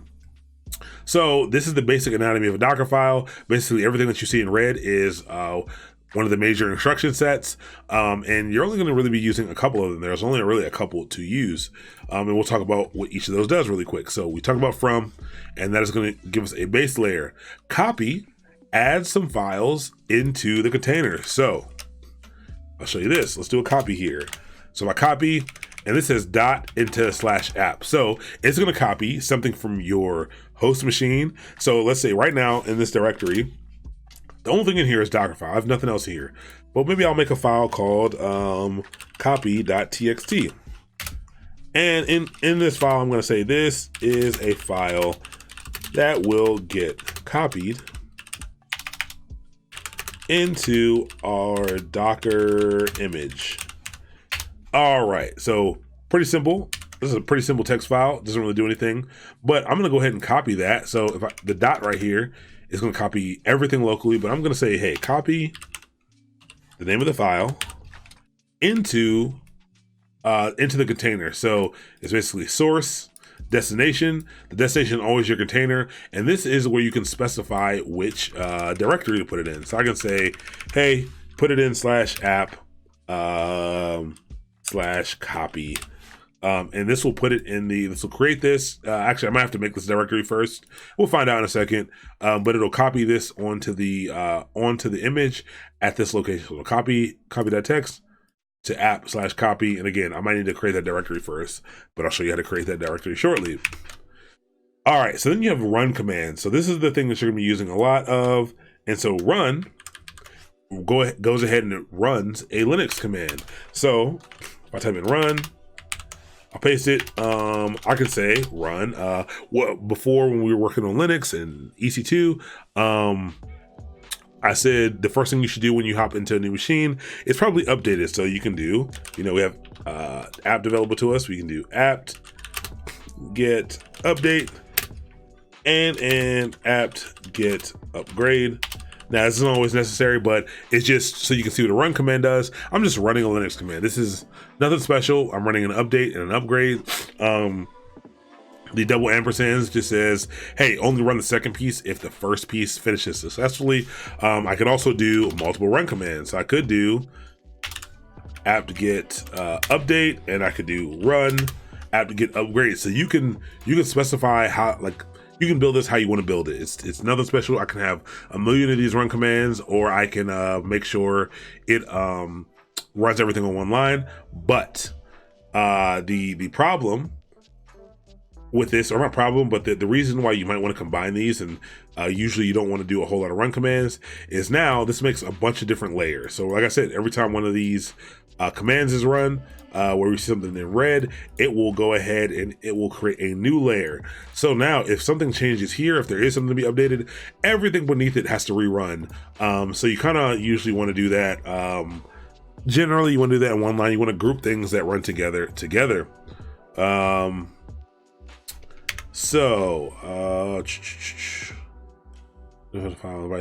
You're not a VS Code user until you created a folder when you need a file, and vice versa. Absolutely. I'm used to doing everything from the command line, so I'm not used to clicking these little things up here, but it is pretty easy.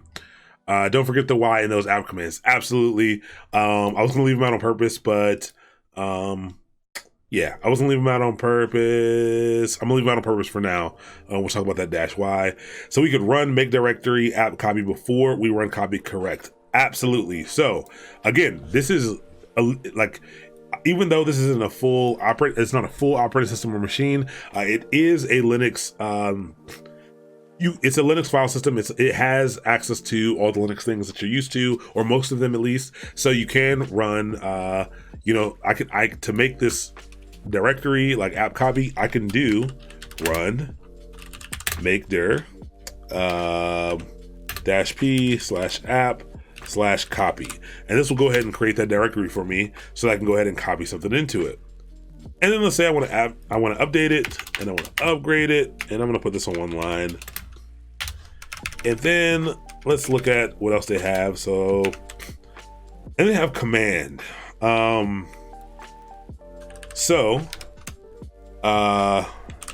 Actually, let's see if this is going to run. So usually it doesn't like it in this format, or like this is not the preferred format. But command is the command that's going to run when the container starts. So it is overridable, and you're only going to have one of these. So it's always going to be at the end of your Docker file. It's always going to be this and or something called an entry point. We're going to talk about entry point in a little bit, but a command is the last thing that you, basically that process that you want to execute. The command is what you want. So let's say my command is actually going to be cat. I want a cat app slash copy slash what is it? Copy.txt. So what does that command do? Cat, remember that's the concatenate command that spits out the contents of a file onto the screen. So if I do that right now, if I do cat copy.txt, it spits out this onto the screen, you know, the stuff that I typed inside of it. Clear that. All right, so basically this is a complete Docker file. There might be some changes we have to make, but essentially you don't need, Docker file doesn't have to be this big crazy thing. It can be very, very simple, depending on what your needs are. And our needs are just this. So now we need to build it. We've got our Docker file, you know, we think we're ready to go. As our first one, we're like, yeah, we built the thing and we containerized the application. Let's go ahead and build it and make sure everything is working fine. So we're gonna use, actually let's type in Docker first, so we can see some of the options that we have available to us. There's a lot of stuff in here, a whole lot of stuff in here. What we're gonna be using is the build command here. And so you can see that there's a lot of options here, and it'll take time for you to kind of understand, or to know the breadth of things that Docker can do. But we can go ahead and we can build this. So the way Docker build works, and actually, I don't like this little tiny thing. Let's go back to, let's move this below. All right, there we go. So clear. I'm here, I'm where my Docker file is. The build command needs to be run either from the directory that you're currently in, or you need to pass it a flag to specify where the Docker file you want to build from is. But I'm right here, so I can just do Docker build. All right, so I could do a dot, and it would, so dot means right here, build from where, like from right here. I could do that, but I want to give it a name or a tag. Remember, we talked about being able to tag something. I'm going to give this, basically this image, a name. So I'm going to say mastermind test build. I actually don't know if you can use, I can't remember if you can use dashes or not. There's some things you can't use. I believe you have to use lowercase. No, I take that back. I don't think that's true. There are definitely some rules for the naming of your image, but cool. So let's break down this. Docker build is the command to build. -T, it says tag it as this. So when you build it, give it this name basically. So tag it as mastermind test build. It's going to give it a latest tag by default, but I could give it like version 1. And then the dot just says, hey, build from right here. The Docker file that you're looking for is right where we are. Remember, the dot stands for here in Linux, but this could be a file path. I could give it slash, what is it? Home, A Brooks, documents. I give it a path basically to where this Docker file is, but I'm going to give it a 1. And it starts to do some cool stuff. And now we can see what the layers is talking about. It says, hey, sending build context to Docker daemon. Don't sweat that. If you have don't put any unnecessary files, especially large files, in your repo that you're not going to be building into your image, because it builds this context beforehand, and it can be really annoying when you have like a database backup or something, and it takes a really long time. It basically gathers all the information that's in the directory and it starts to build. It's running now. Oh, it's actually done already. Cool. Let's take a look at what it's doing. So the first thing, it says step 1 of 5. And so why did it break it down into 5 steps? It broke it down into 5 steps because we have 1, 2, 3, 4, 5 different separate commands. And so that's why I broke it down into 5 steps. Pretty simple. 5 steps equals 5 layers. Very, very important there. So it runs the first piece. So it says from Ubuntu 18.04. You saw me download Ubuntu 18.04 before this. If I did not, actually, let's go ahead and delete that so you can see it. So you're gonna learn another Docker command here. To remove an image, you have to do Docker RMI. So that's remove image. So RM is remove. Just the RM will remove a container. Docker RMI will remove an image. And I'll say Ubuntu 18.04. And actually, I shouldn't have cleared what I had, but cool. So I untagged it, I deleted it. We'll talk about some caveats with deleting Docker images. iPhone Fan 5, you love the channel. Thank you. I'm glad you're getting a lot out of this.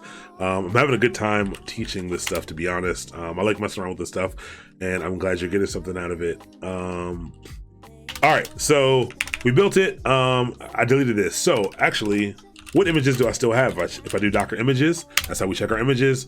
You can see here how basically all it did. Well, this is a different thing. I'll talk to you about what this is. This is a very annoying part of Docker, but Ubuntu is nowhere to be found in here. And that is because we deleted it. This right here, and you can see here about when it was created. This is the image that we try to build, but it actually failed. I don't think I showed you at the bottom. I should have went through the rest. It failed. I'm gonna leave that there because we're gonna run this again, and I'll let you see it fail, and then we'll talk about why it failed. But I will show you, before I get to that, let's say I wanted to delete this Hello World one. Actually, I told you guys that whenever there's words in the Twitch and Chill playlist, it always throws me off. So I had to go to the next song, even though it was probably a great song. It was throwing me off a lot. So if I try to RMI Hello World, and actually I do think they all need to be lowercase. I don't think you can have any capital letters in your name.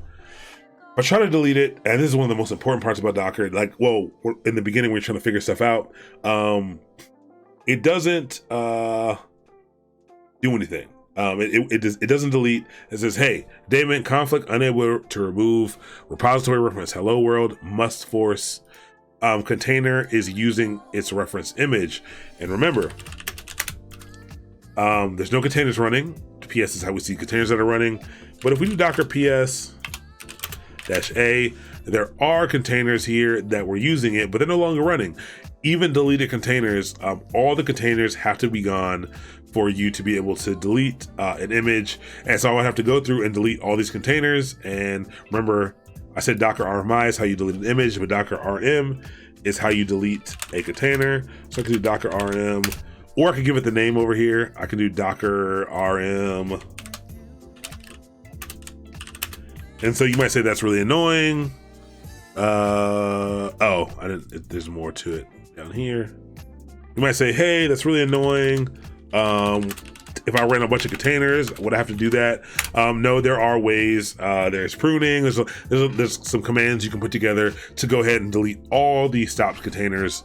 But I just wanted to show you that you have to delete all them first before you can delete an image. But let's go ahead and run our build command again and figure out what happened.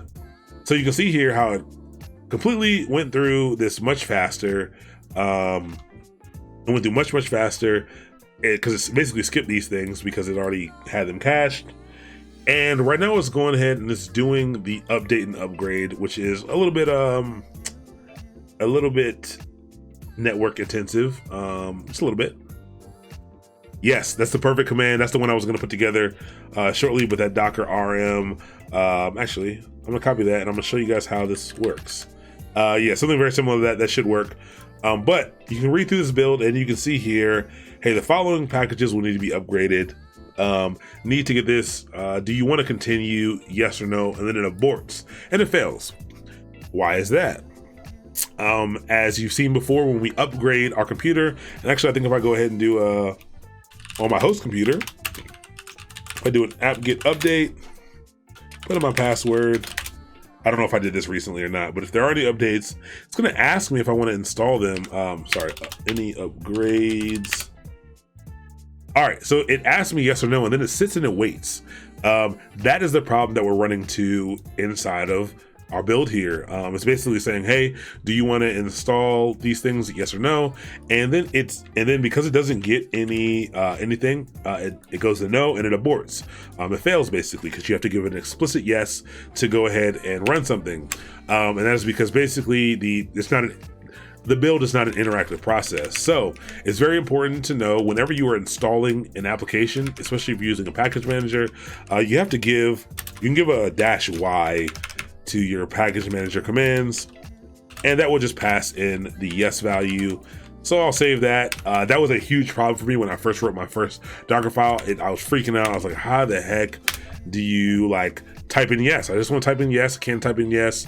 And you pass the -y, and that's how you do that.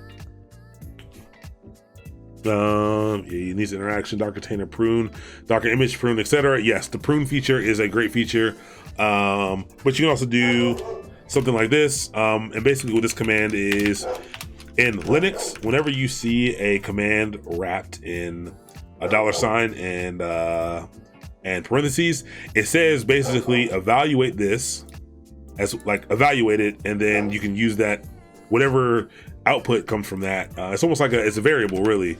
So it says Docker RM, and then this goes ahead and grabs all of the image names or container IDs for a container, and it'll go ahead and remove all those things. I think this command does not work on Macs. And you can see here, it deleted all these things. If I do Docker ps-a again, I have no containers when I had like 3 or 4 before. But check this out. So it ran the update, and then on step 5, it said, hey, cat app, whatever. So it's going to cat that, or it added that CMD command. And then now we've successfully built Mastermind Test Build v1. So Docker images. Now you can see here we have a Mastermind Test Build repository or image. Version 1, it has the tag version 1, and we just created it, and it's kind of large, but yeah, we have it because we did some downloads, etc. So as you add new pieces to it, it gets bigger and bigger, but no big deal. 95 megs is pretty small. Let's go ahead and let's figure out how to run it. How do you run? We're going to dive into more of the Docker. We're going to expand our Docker file, but how do you run an image once you have it? So if I want to run, I built this application and I want to kick it off now, I say Docker run Mastermind Test Build. V1 is the only one I have, but V1. And this is how you would run it. So I'm going to kick this off. And you can see here, it ran the cat command. So remember, the command that we told it to do was, hey, spit out everything that's in that copy.txt file. This is what was in there. This is a file that will get copied into our Docker image. And when I executed this container, it spit this out. This is a file that will get copied into our Docker image, and then it exits. There's no new line at the end, so it does that. So it runs, and then we no longer have basically a Docker. Our Docker container is no longer running. We can do Docker ps to see that no containers are currently running.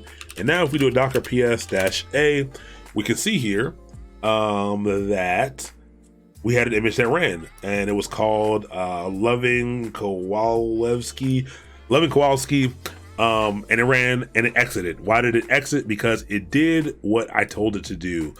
We gave it a command to cat this file. Sorry, my dog is like, she's really bothering me. We gave this command to cat this file, and it went ahead and did its job. And then it said, hey, I've done my work. I'm ready to go now. And it kills itself, basically. It gets a sig term, it exits successfully, and it's fulfilled its life's purpose. And I can run that any number of times that I wanted. I can just keep running that if I want. No big deal. It'll just keep creating a new one. And I can run this. I can spawn this. Based off this image that we built, I can run this so many times. So imagine that you had a job. Maybe you had a job, that a script or something that pulled in some files and did some is a script that pulls in some files, did some manipulation on them, grabbed some information out of them, reformatted that information into a new format, and kicked it off to somewhere else. And you need to do that every few hours or something like that. You can set up your container you can set up a cool container to do that, and easily be able to kind of have that run. It's pretty simple, kind of same thing as running a script. So you can use this to automate simple tasks, and it can run on any operating system that you want to pass it to, and it's very easy to just pass it to and fro wherever you want, anywhere that has Docker. So it's pretty nice. Now that's very simple. What we did isn't really a common use case. You usually want to run applications. So we talked about a simple application that we've been running. Something that we've been running is Nginx. So let's delete this. And very simply, all we're gonna do is we've installed Nginx on Ubuntu before, and we know to install Nginx, all we gotta do is update, upgrade. What do we have to upgrade? We're gonna update, we're gonna upgrade, and we are going to apt get install Nginx. And then how do you start Nginx? You could do how we would usually do service Nginx start. Once it's installed, we can do something like this. Let's save this, let's build it, and let's check it out. So we're gonna give this a new name. So we're gonna say Docker build suite Nginx container, or suite Nginx image, because it's not a container, v1. You don't need to give it, it'll be latest, and we'll say build right here. Now, yes, there is a pre-built image of Nginx. We're gonna take a look at that in a second. And when Docker build dash T, I forgot the dash T. And we're gonna go ahead, let's say, so there is a custom, there is a pre-built version of Nginx. So most of the common applications that you're familiar with, there will already be a pre-built image for that. Looks like we removed one of the dash Ys, but I just want to show you one of the biggest, one of the hardest things to fix. What in the world? X dash Y, save it, build it. But yes, you can easily, if you'd like, in the Docker Hub, we can go back over here and we can type in Nginx. Now, the cool thing about Docker, pre-built Docker containers, especially official images, is your setup for Nginx is going to be much different from my setup of Nginx. Your files you might want your configurations in a different place. You might want to do different things. You might want to have different options. There are ways to build these things so that you can someone can easily be able to pass in information to customize the way that their Nginx runs. So there's a couple options for this. There are variables and things that are set up inside the container which you can set, but there's a lot of options you can set during this Docker run command. So when you saw me run the Docker run command before, I didn't give it any options. I said, hey, just run this container as is. But there are tons of options I could give it to customize my experience and customize what the container does. This failed. Why? Oh, whoops. We'll save it. Well, let's try this one last time. But let's actually take a look at Nginx latest image or Docker file, and you can see here Nginx they put a lot of stuff in here because, again, they want you to. A lot of this stuff is for reliability's sake. A lot of it are customizations so that you can pass in your own customizations and easily be able to work with this. But actually, one day it looks confusing. One day I want you to run through this and see that, hey, we learned about add group. We learned about what adding a group does, and we learned about adding a user, and we learned about updating. We're doing that now, and we learned about installing, and we learned about a lot of stuff. So you can see here, not anything crazy is really happening. Like, it's just doing the things that you're used to doing. They wrote it in this cool way. The slashes here are a way of formatting. So it just allows you to continue a command on the next line, even though you're not done typing it. So it's, instead of having a really long line on one command, a slash lets you drop it down to the next line. So it's all for formatting. So it makes it look pretty confusing, but it's not. It's just a bunch of Linux commands. And we can take this and we can use it really quick. But I first want to take a look at the one that we are building. All right, so we did this.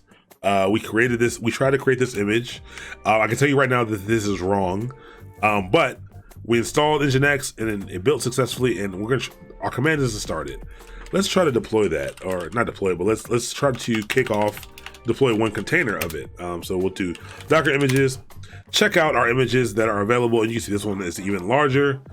And I'm taking sweet Nginx image, and I'm gonna do Docker run sweet Nginx image, and I run it, and it's a starting Nginx, and it says done, and that looks great. It looks like it did what we wanted to do, but then when I run Docker PS, there's nothing here. It's like nothing running.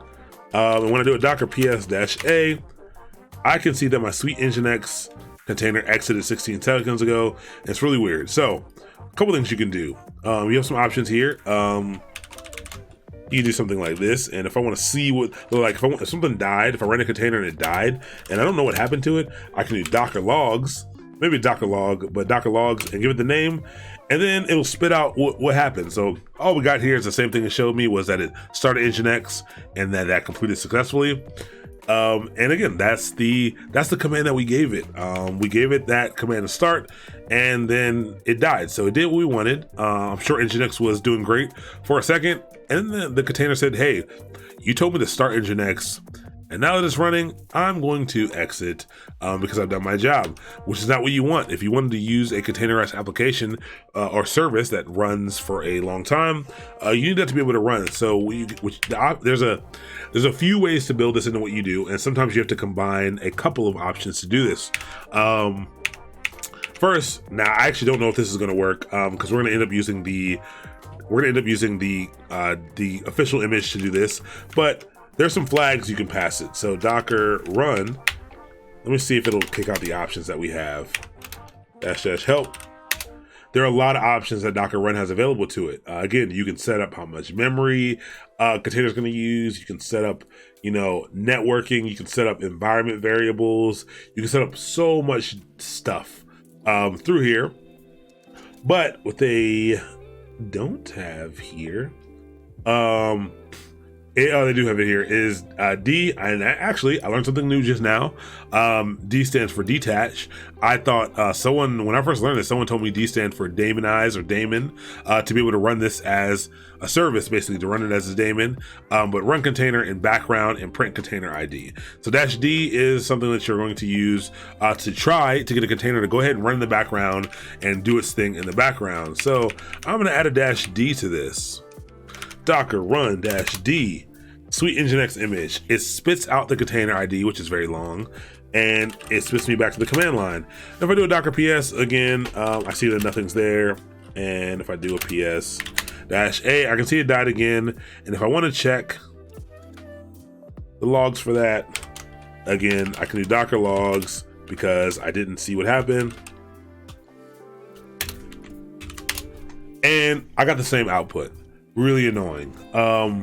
Now, Nginx actually has a few caveats to running as a daemon in the way that you have to build it, but just running a start command will not enable a service to run. And this is one of the, to me, when starting out, this is one of the biggest learning curves I find for people, is how to get the service to run as a daemon or run indefinitely. And so you can see here how Nginx, the official Nginx, does it. And we're going to download this image in a second. But this is the way that a command cmd. Sorry, my dog is again, she's protecting us on stream. Must be something going on outside. But you can see the cmd here. It's broken up into 3 parts. It looks complicated, but it's not. And basically, interestingly enough, if you use Docker to daemonize Nginx or detach and run in the background, you actually have to pass in a daemon off flag to Nginx, which is kind of kind of counterintuitive. And again, this is why, you know, there's kind of a big learning curve into building these things. And you kind of got to mess around with stuff. Anyone who's used Nginx knows you have to pass this in. But it seems, you know, I want to make this a daemon. I want this to run indefinitely. I want it to go, you know, and stay chugging. But so it seems counterintuitive to pass this in, but this is what you need. So what we're going to do is we'll make ours work in a second, but let's go ahead and say, hey, screw this. I don't need to build my own. Let's download the official one. And we found, let's say we weren't sure if they had it, and we hopped on the hub.docker.com and we're like, oh, dope. We found it. It's got a lot of stars, 10 million plus pulls. Let's go ahead and copy this down. So again, Nginx is pretty easy to install. So sometimes it's not feasible to see why this is beneficial as opposed to an application that might be more complicated. Most of that comes in with scalability and ease of deployment. But yeah, we're just gonna show you how easy it is to run Nginx. So now I've downloaded Nginx. If you are running Docker on your computer, everyone can grab the image using Docker pull Nginx. It's not different for anybody. It's the same for everyone. And now, how can I run that? So I can do Docker run Nginx. And if I run this, I'm actually interested to see what happens. Oh, did I not pull it? Not pulled it. I open this up over here. This is interesting. And in Docker PS, you can see here that when I run Docker PS, you've never seen something running. And now you see this running. And you can see here, it didn't give me any output and it didn't kick me back to the command prompt. So by default, this is going to run, it's going to instantiate the container, and then it's going to kind of sit here because now this is a running process. And you can see here it's still running. Now, if I hit Control C to get out of this, and if I do Docker PS over here now, it's gone. Nginx dies when I get away from the screen or I stop that process. So that's all fine and dandy. We learned about detach a few seconds ago. So what if I do Docker run and I detach it so that it gives me the container ID and runs in the background because we want it to run in the background. And I say, hey, kick off Nginx. And I can see, clear this, and I do Docker PS. It's running, everything looking good. I can even see that, hey, it's running on port 80. What do we know about port 80? That is the HTTP port. That's the Hypertext Transfer Protocol port. That's the port that the web runs over. And says, hey, it's running over port 80. It's been up for 5 seconds, still running. So before, when we installed Nginx, we could just go here and we can go to localhost. And we can hit enter, and actually that wasn't supposed to happen, and that's probably because we actually have Nginx running on here. Nginx stop. That was supposed to give us a failure, which it will now because we installed Nginx on here before. Cool. All right, so Nginx, you know, I'm running the container. The container's still running. You know, I'm running this application that we want to check, and it's still running over port 80, but I can't get to it. Like, why can't I get to it? I'm refreshing, I can't get to it. This is because again, we talk about isolation, and these containers are isolated away from the host machine. So I'm checking for this.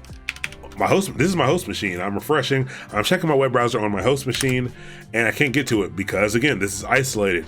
We have to explicitly connect containers to our host machine in different ways. So we can do this both via networks and ports, and we can do this via volumes and like hard drives, and so we can connect them in those two different ways.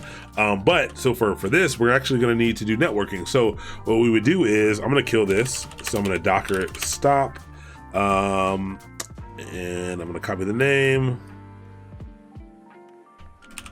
competent Letterberg. And now if I do Docker PS, it's no longer running. And I could delete that, but I don't want to delete that right now. Actually, let's do dash. Let's delete all the containers real quick so that we're not confused. All right, so let's go ahead and run this again. Let's show you how to run it again and be able to connected to our computer via networking. So if I do a docker run -- help, I can't spell -- help. Right here, we see here that if I do a -p, publish a container port, publish a container's port to the host, or a -P, publish all exposed ports to random ports. So exposed ports, and we need to hop back into this in the Docker file, but I think that piece is gonna wait till next time when we're building some larger scale applications, or more multi-part applications. But basically, we know that applications run over ports sometimes, and because of that, and because of the isolation, you need to connect a container's port. It can expose a port, so it's at port 80. So basically, that container, the port that was running on that container, it was exposed on port 80. So port 80 on the container was exposed and ready to go. I have to connect that port to a port on my host machine for us to be able to get to it. So -p, the lowercase -p, will allow us to map ports. So if I do -p and I do 80, 80. So basically, oh no, there we go. Port 8080. I don't need the -- help. What this does, man, I don't remember what the Docker image is. I don't remember what the image name was. Docker run -d -p 8080 sweet nginx image. So what it does is it allows you to map a port on the, I think, containers first and then the host. I'll confirm that in a second, but basically it says, hey, map port was on the left to the port on the right. So port 80 on the container to port 80 on the host, and I'll confirm that in a second. When I run it and I run another Docker PS, what did I do? Huh, interesting. I thought because it ran the first time that it would run fine this time. Looks like that died. And what I can do here is I can do Docker logs and check this out. And looks like the same thing. It was done, and then it exited. Docker run -d port 8080. Let me check something. Dash. Make sure nothing's running here.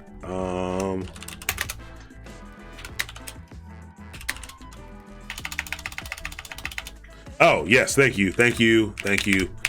I was like, this should work, but I'm sure it's a small problem. Thank you for calling that out. I need to use the wrong image. You can see how everyone makes mistakes. And you can see how if you are working on something quickly at work, where you're writing through something, a mistake like this could keep you held up for an hour. You could be Googling how to fix something when you're just using the wrong image. So very interesting. So I was using the one that I created rather than the official one.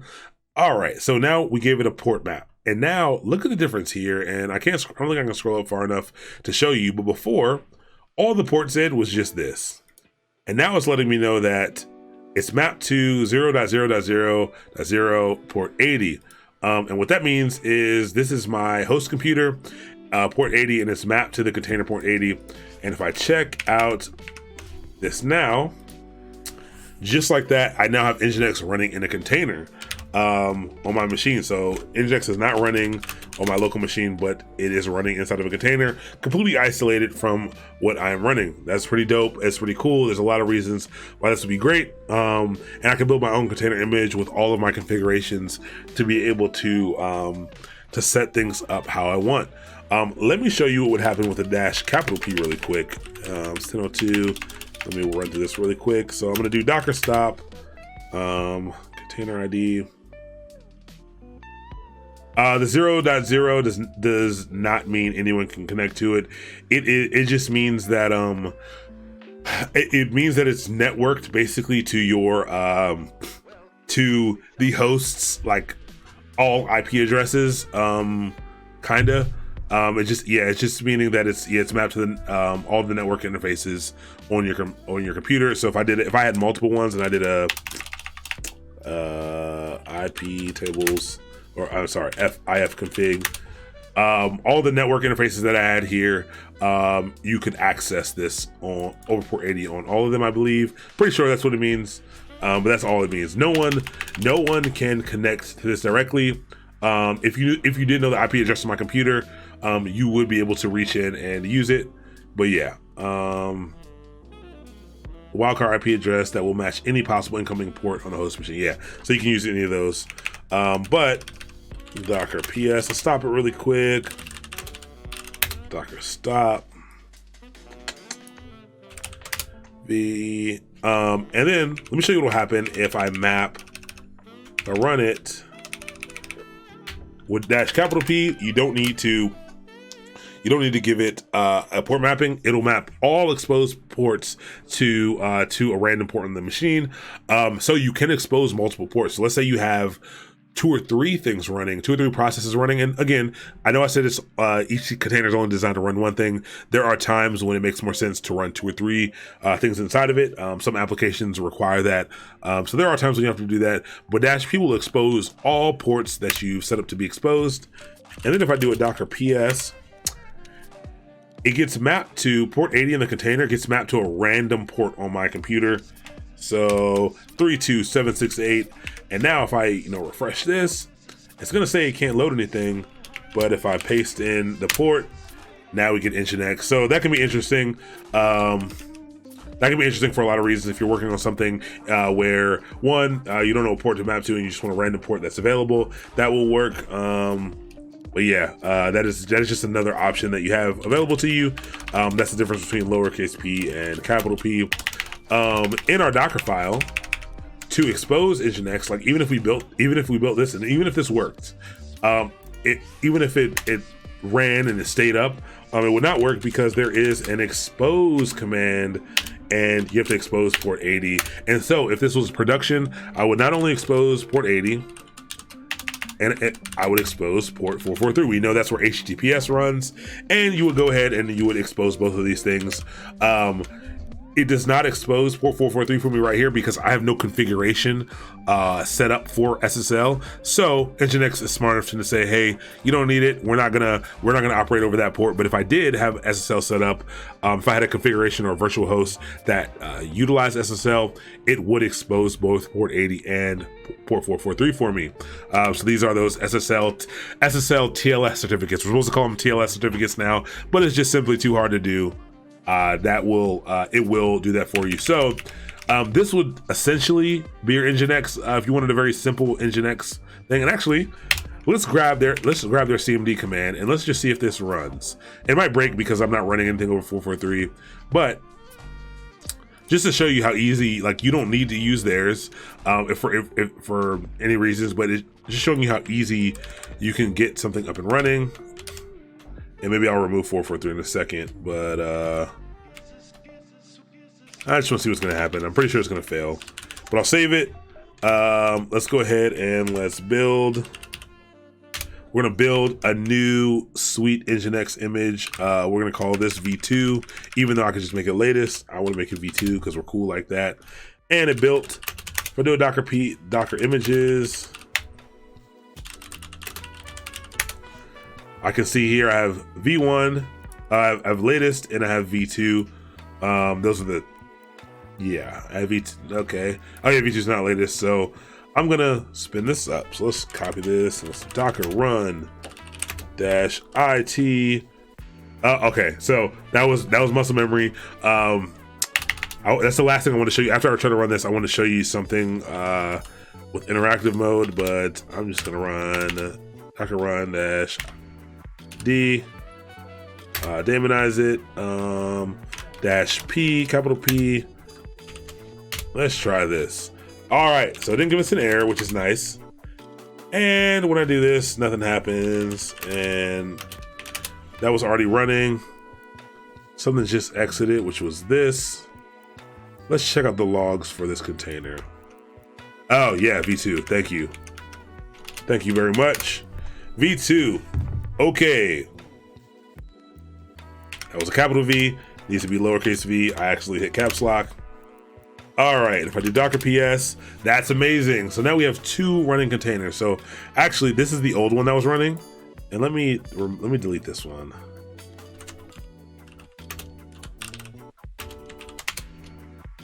All right, so you can see here, this actually ran, and it mapped port 80 to 32770, and it mapped 443 to 32769. Now let's check the container that we created. Let's see if it's actually running. I actually wasn't expecting it to work, to be 100% honest. But so now if I hit enter here, oh, what is it, 32768? That's supposed to not be working anymore.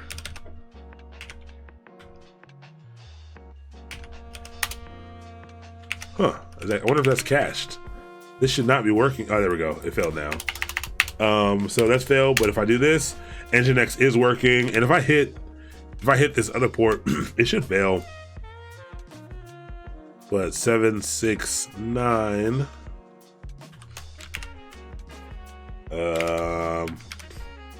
Let's see if that works. Okay, that doesn't work because I didn't go to HTTPS. All right, yeah, and connection failed because I don't actually have a cert, but it is serving over this, which is really nice. So just like this, we were actually able to, if we want to create our own Nginx container without a bunch of extra stuff for any reason, I don't know what the reason might be. You can see here, this is a very simple Docker container to run an application. All I did was install it, and then I ran it. I exposed some ports, and then I ran it, and you can see how compared to this Docker file, which Nginx gives you, they have a bunch of stuff, and we didn't need those things, and we're still able to run it. So you need to build your containers to the things that you need. There are some best practices, but again, it is very simple to set these things up. If you're not sure what you need, I had someone talk to me like, hey, like, what if I'm not sure how to install something? I want to work on it. One, I would say try to install it locally first, and write down your process for getting it set up and configured locally, and then you can transfer that into a Docker file. But what you can also do is you can build from scratch. Remember how I told you did not need a Docker file to be able to build this stuff? So let's stop this container. Let's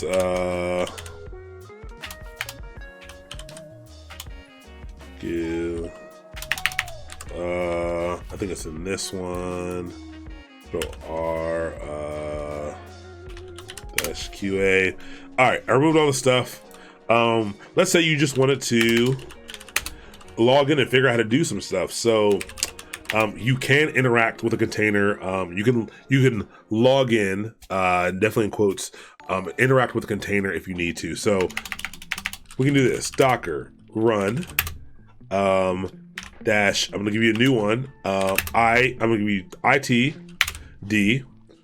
Actually, I don't think I need a D here, but I'm gonna say Docker run dash ITD. I'm gonna tell you what those flags are. These are all just different flags that do different things, and you can see all the flags available to you by typing dash dash help.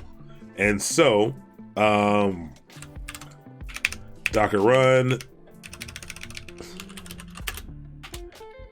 dash I makes it interactive. So interactive means that you can now type in there. Now you can, well, doesn't mean you can type, but it means you're able to interact with the running container. T as a TTY device. So this allows you to, right here it says allocate a sudo TTY, a sudo TTY. A TTY device is what allows you to type. I think it stands for teletype or something like that. I don't know. But yeah, it's what allows you to use your keyboard. And then D is to daemonize it. And then I'm gonna just type in Ubuntu. And this is gonna run an Ubuntu container for me. All right, so I'm running it, and if I do a Docker PS, I can see here that it's running. It's just running. Any container, what you can do to log in to a container is basically invoke its shell. So Mimbash is a shell, is the shell we're going to use. So if your application has the SH shell or something installed, you can invoke that instead. But what you're gonna do is a command called docker exec, and I'm pretty sure this just stands for execute. But you can use this docker exec command, and I'm gonna say docker exec dash Actually, I don't even think I need the dash IT anymore because I already invoked in the first thing. But dash IT, because I want to be able to type and interact, and I want to give the name of the container that's running. So Goofy Rosalind, and then I have to tell it what command I want to execute against it. So I want to invoke a shell. So I'm going to execute bin bash against it. This will drop me into the container shell. And now you can see my prompt change, and now I'm in the container. If I type in PS, I can see that the only thing running is bash, and the PS command that I just ran. And so now I can do all of the things that you normally do.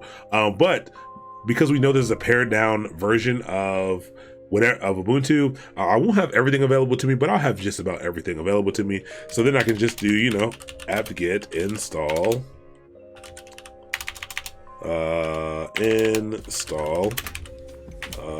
actually I think I have to update first, apt-get update, and it'll go ahead and update. So I'm now interacting with this like I am interacting like this, like it is, it's like its own machine. This is not only use this for I guess I'll say testing purposes. The problem with this, I'm actually going to show you how after we make changes here, I can save this to an image. I can save the changes that I made into an image. But you don't want to, this is not something that you want to do. But you may need to get in to troubleshoot something. And so I just want to show you that you can log in and do something like this. And so now I've got Nginx installed. If I want to configure it, how I want to configure it, I can mess around with some files and test it and make sure it's working how I want it. I can get my vhost in order, get everything working, and then I can go ahead and I can save that. So I'm not even gonna let that install. That's running. I can get out of there, and then I can say, hey, Docker tag container ID. I think that's how you do it. I haven't done this in a real long time because you're not supposed to do this. I want to tag this as new Nginx.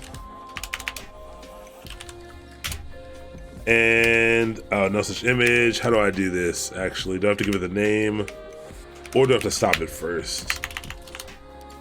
Docker tag. Something like this should work. Goofy Rosalind. Let me figure out. I'll figure out how to do this in a second. But you can tag. Maybe I have to kill it first. But yeah, I don't even know how to do this because you're not supposed to do this. But you can tag a dead container. You can tag that as an image, which is, again, it can be pretty problematic. I don't know the flags for that. But I thought you could just do it like that. But I don't know. Like I said, that's not something you normally want to do. But you can save that. So yeah, so you can log in and do that. You can also, Docker commit. Man, I forget about that stuff. Docker commit. Thank you. And again, don't do this. And so now, well, there are times when it's good, but most of the time you should not get in this habit. You should forget the command to do it, to be honest, like I did after time. You'll know it in the beginning, but you can see here, created a new one, and it's based off of the thing that I just did. So that can be helpful when you're trying to, you're trying to learn, you're trying to figure out how to create an image properly, trying to troubleshoot something that's going wrong with it. It might be good to save something so you can, go back later and test it or something like that. But yeah, if you ever need to, you can commit a currently running or even dead or stopped container to an image to be used. Another important thing about Docker exec is that you don't have to use it to just log in. I can use it to something running. I can actually use it to pass any command that I want to it. So let's say I wanted to, I don't know, even if I just wanted to apt-get upgrade or something.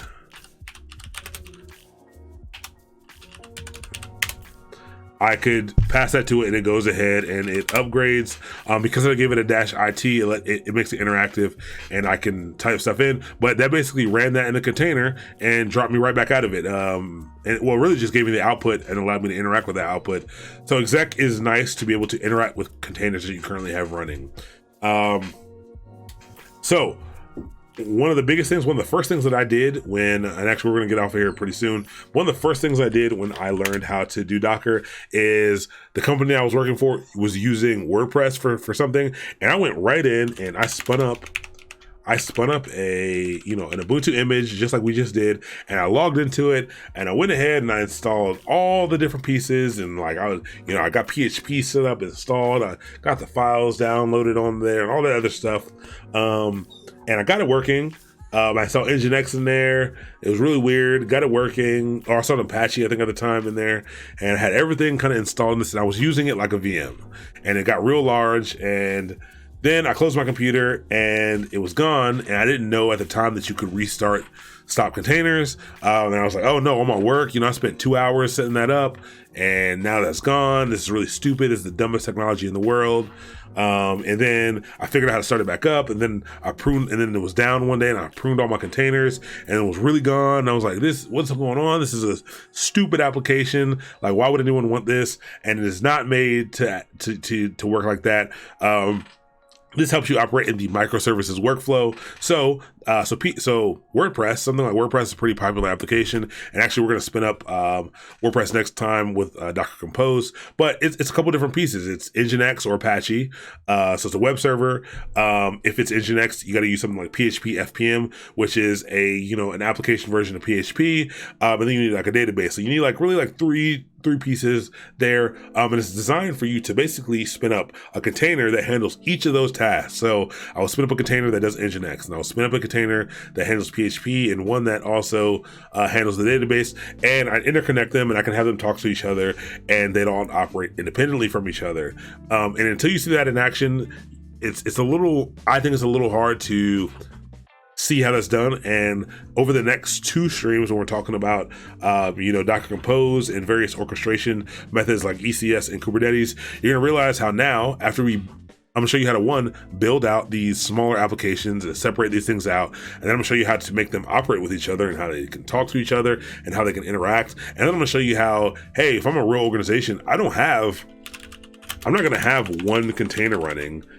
I'm gonna have 1,000 containers of Nginx running to handle the type of load that I'm doing. I'm gonna have 1,000 different Nginx container processes managing the load that we have across the board. I'm gonna have 1,000 different PHP applications. I'm gonna have 1,000 different Golang applications running all at once, running the same piece of code to achieve a task and to serve our users. So, so that is basically what we have for the intro to Docker. Again, we will get a lot more in depth next time. There will be no slides next time. We're going to get straight into it, and we are going to be building out a few applications. We're going to start with WordPress because it's very simple and it's a good option for Docker Compose. We're going to learn Docker Compose. So, we built out this one Docker file.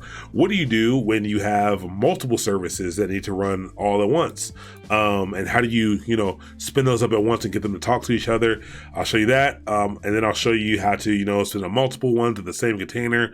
And we're just going to practice building these things. So one Docker file is not enough for you to really get good at this. We're going to practice making a couple of them, and we're going to try to take an application.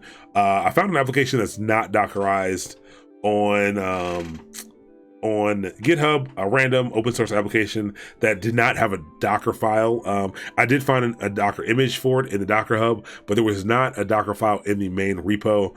So we're going to break it down. We're going to install it manually, and I'm going to show you I'm going to show you how to work backwards and be able to Dockerize an application from a non-Dockerized state, from a normal state into a Dockerized state. How do we Dockerize an application? And I think we'll get a lot out of that. But Docker's pretty cool. I hope at the very least tonight, what I wanted you to get out of this one was that, one, what Docker was, what containers were,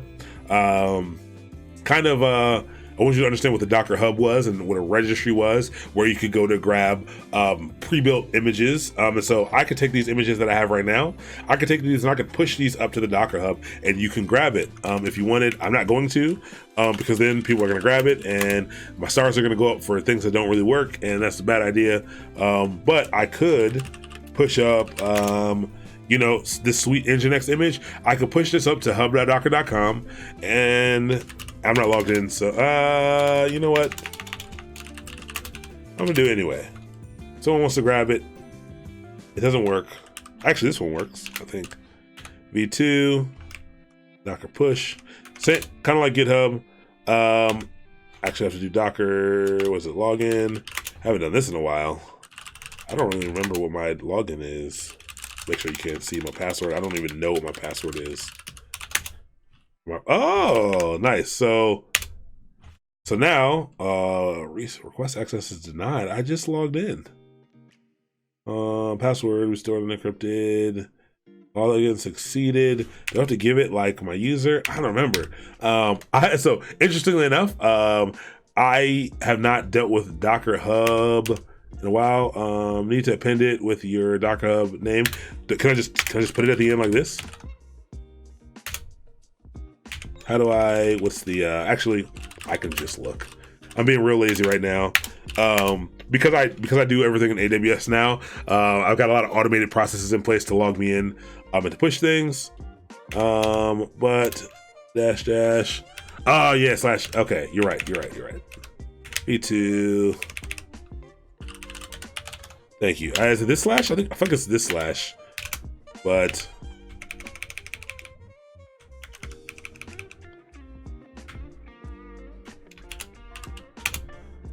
invalid. Oh, maybe you're right. Maybe it's image does not exist local. Oh man, I suck. It doesn't like either one of those. Is there double slash?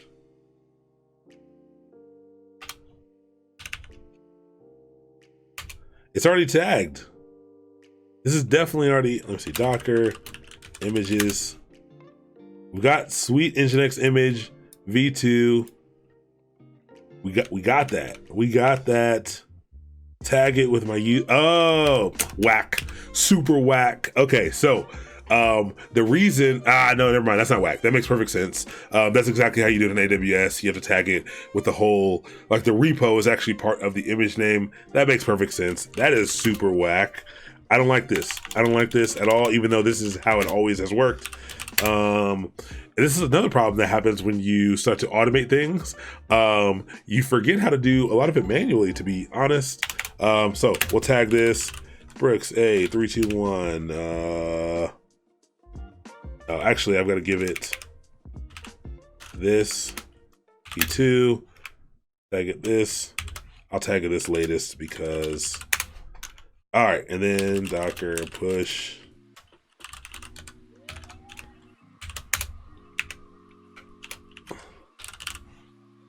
And I can't type. Oh, this is gonna kill the stream. Control C. All right, so I don't want those uploads. I don't want to. I mean, my upload speeds aren't fast, but I am uploading this. But that's how you push it. I'll push it right after this if you want to grab it. And you can go to my Docker Hub, which there's nothing there. My personal Docker Hub, which I don't push anything to because I have other Docker Hubs which I'll share. We'll also create one for Mastermind where we'll put some cool things, but I think my personal one is like, oh man, where's Docker? There's containers. How do I find people? Do I have to log in? Let me log in. Oh, do I have one for Mastermind? That's cool. I do have one for Mastermind. So I could push it here, even though I don't know what I have no idea what the password was. It auto-filled it for me. But yeah, you can grab it. I'll send out a link to when we do that. So there will not be a stream tomorrow because I have to catch a flight. I am going to do everything in my power to either record it later on tonight or this morning, part 2, and actually maybe let me know. Maybe let me. You guys are on now. Maybe let me know. I do think Docker. The second part is important. Would you prefer me to pre-record it and hop on and help answer questions so you can watch it Wednesday, or do we can also push everything back one stream, so it's not even back a full week. You know, we can do the part 2 of this next Monday, and then everything will kind of get pushed back just 1 week.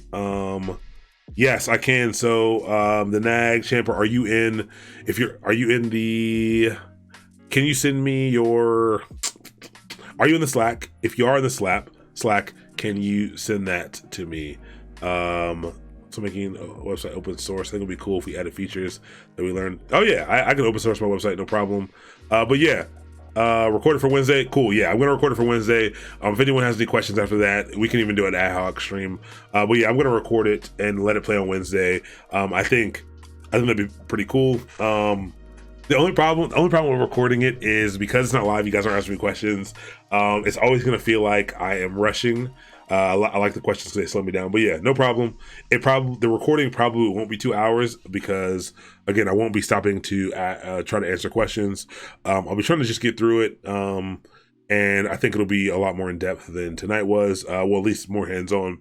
So I'll record it and get that up. No big deal. If I have amazing internet access where I'm going, I may even log on. I might even like actually stream, but let it play and kind of interject when I want to add in information. We'll see. Yeah, and I can just do a Q&A in Slack. But yeah, cool. Yeah, if you can shoot me a message. Oh yeah, I'll shoot you a message, the Nack Champer, and we can get you into the Google Classroom. But yeah, that's it for tonight. Docker, there's a lot of stuff in Docker.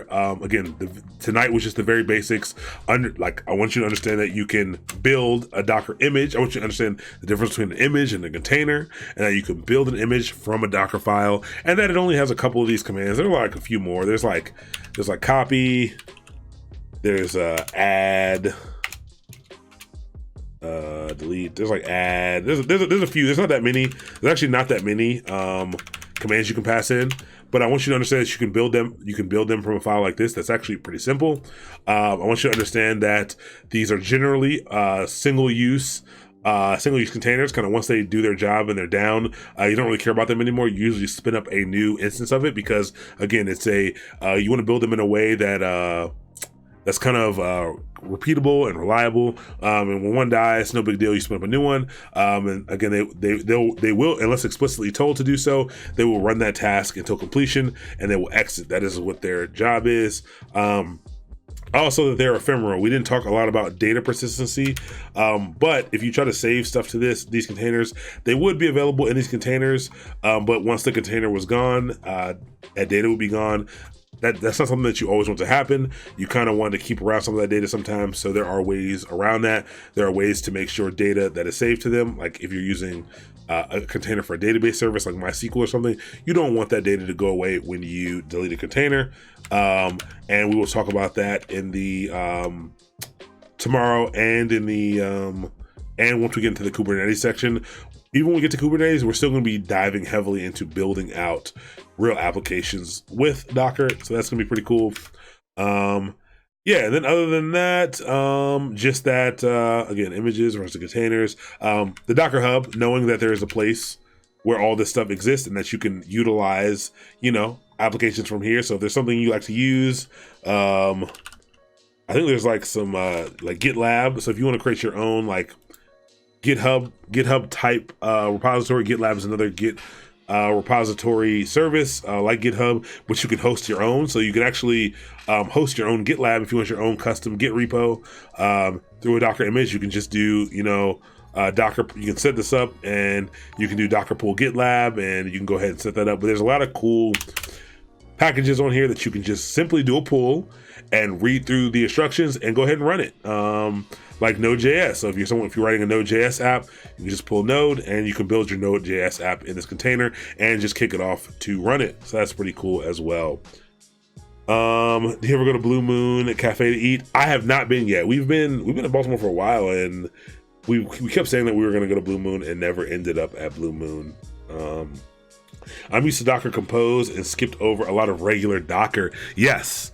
That is a problem as well. Like once you get into a lot of these orchestration tools, including Compose, which is a local orchestration tool, you stop using, like I work with Docker every day. I work with containers every single day, and I never run a single Docker run command ever. I actually don't run any Docker commands because I do them through orchestration tools.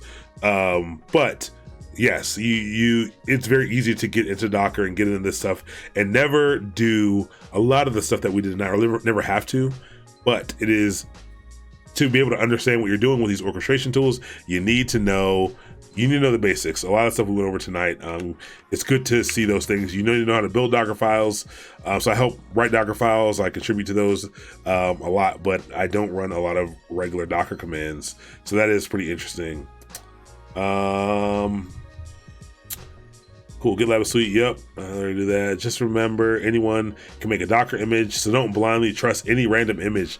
That is major key, major facts right there. Do not trust any Docker image you see. I know how tempting it can be that if your company is running some random piece of software, I'm just gonna type in random and see if anything pops up. But some random piece of software, take a look at how many people have downloaded it, but you might find some random person who has uploaded this. Again, anyone can upload here, so be careful which images and containers you're using. Anything could be in there. You don't know what's in there. Take a look at the Docker file if you can. Try to stick with either Docker certified images or verified publisher or something like that, or something that has lots and lots of downloads and stars. Generally, those are going to be safe for the most part. But a lot of companies, so like there's a lot of organizations where that's why I showed you building your own Nginx container. There's a lot of companies where say, hey, we don't know what's in that. You need to build your own. And so there will be times where you have to write Docker files to do things that already exist out there. So that is, again, that's major key, major facts. Just like downloaded software. I really like that. How do I join this group? I saw you have a YouTube, you stream here. What other resources are there? Oh yeah, dope. Thanks, Shug. I see moderators. That's amazing. I owe you. But yeah, I post here. I post on YouTube. I post on YouTube. This is the mistake I made with YouTube. I invested a lot in the quality of what's like the first YouTube video I put out. I like the intro video. I did not like that. Well, the first YouTube video I put out that I did like it. The one about like switching into tech from another industry, I did like it, but the quality was really bad. So I invested in gear to make it better, and the gear that I have massively outweighs my editing potential, but that's getting better too. So like my editing potential has like, I'll start editing a video, and then by halfway through, I'll have learned all this new stuff, and the second half of the video is way better than the first half, and then I'm like, I can't. But I'm just gonna start releasing this stuff because it's all piling up. But I got a lot of cool things to make the quality of the YouTube videos is going to go up substantially. Everything's actually going to be in 4K, which is pretty cool. Same thing for the stream as well. I'm going to be using a lot of that gear that I purchased to work on the stream as well. I'm kind of doing some overhauling, and I think the stream quality will be even better in the coming weeks. But yeah, so YouTube is definitely one of those places.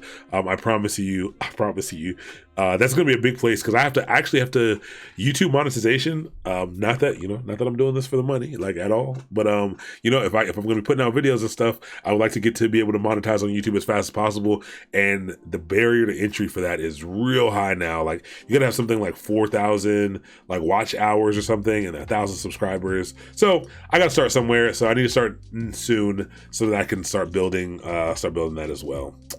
But yeah, so I'm on there. I'm on social media as well. There's a Slack which should share for you. So I appreciate that. Yeah, those are the places that where we can interact, we can have a good time. The resources.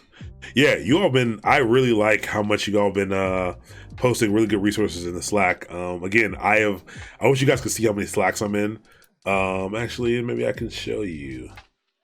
Let's see. This is only a few of them. Let me desktop view. All right, so now you can see this is my actual Windows desktop.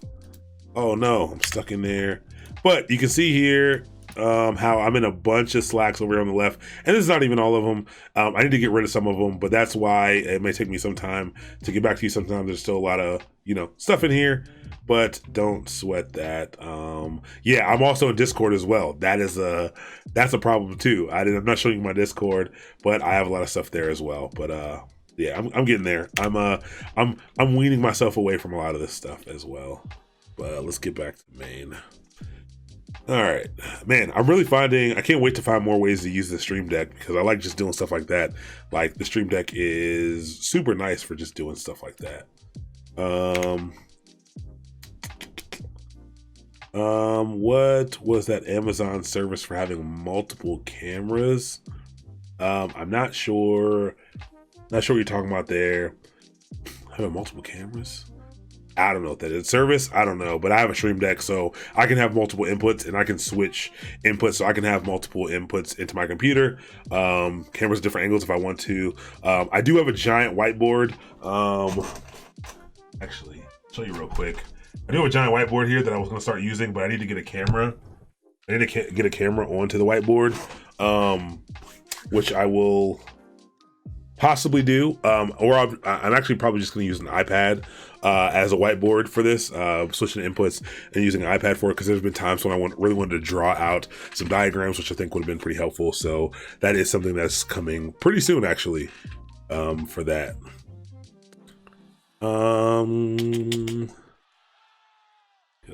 Family already joined the slide. All right. On YouTube, about making some short, concise videos. Yeah, the YouTube videos are all going to be pretty short and concise. I'm posting. So one thing about these videos, so because I'm going to be continuously running these bootcamp style courses, multi-week workshops and bootcamp style things, I kind of want to separate what YouTube is for and what Twitch is for. These do go up on YouTube. They will stay up. Every I guess series will stay up until the next one starts, and then I will pull those down and I will replace them with the ones that go up. So if you're someone who's going through this, and I'll tell you when I'm about to start removing them, I'll give you a chance to like download them from YouTube or something, or I have them saved. I can get them to you if you need them. I'm gonna throw them all in an S3 bucket or something, but just for a heads up, that is what I will be doing. Learning is harder, general population. Owl cameras, maybe. Oh yeah. I think I'll talk about that. Yeah, Amazon. The owl camera, not an Amazon thing, but we're gonna be using an owl camera for the second to last stream with the panel of people. It allows us to kind of sit all around a room and for you to see everyone at once, but also be focused in on the person who's talking. Those are pretty cool, pretty expensive. My company has a bunch of them, and they're pretty dope. So I will be definitely using that. Code channel, dope. I have a question apart from this topic. How can we access two different containers within the same pod? Sorry, the question here. Great question. You can publish it maybe. So you've gotten into the container orchestration piece of it. This is now you're getting into the Kubernetes stuff, and we'll talk about that later. I'm a little confused by the question of asking two different containers. If you're talking about at the same time, I don't know how you would access them both at the same time unless you were inside of two different terminals. But there are ways to access that pod and do the exact same thing we did here. Kubernetes also provides some tooling around being able to access those as well. Generally though, you shouldn't need to do that when you're operating at scale with Kubernetes. You don't really need to do that. But there's some ways to do that. But we can ask that question again once we get to the Kubernetes stuff, and maybe I can show you how to do that. Kubernetes all containers pod at the same time at once. Like within the same pod, working from different ports, I guess, right? Yeah.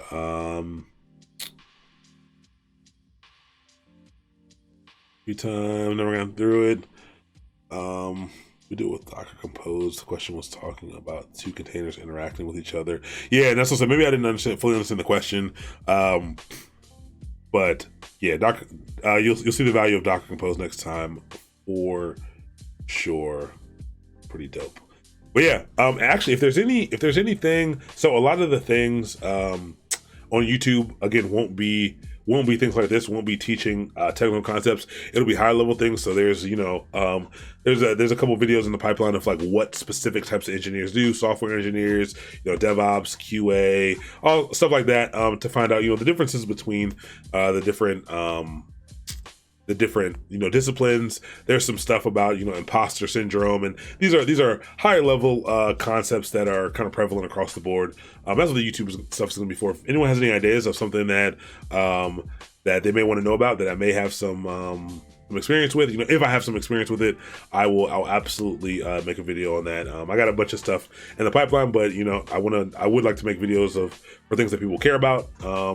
I can't tell you how many people have already asked me, like, hey, like, what is your daily life like? Like, people love watching those day in the life of an engineer videos. And like, I really don't want to make one of those because everybody makes one, but I do think it'll be interesting to see that from the perspective of someone. Like, I'm at a technical company that's in Baltimore rather than Silicon Valley or New York, where you see most of them from. So that may be an interesting perspective. I may do something like that as well. But ever been to DockerCon? No, I will be going to DockerCon next year for sure.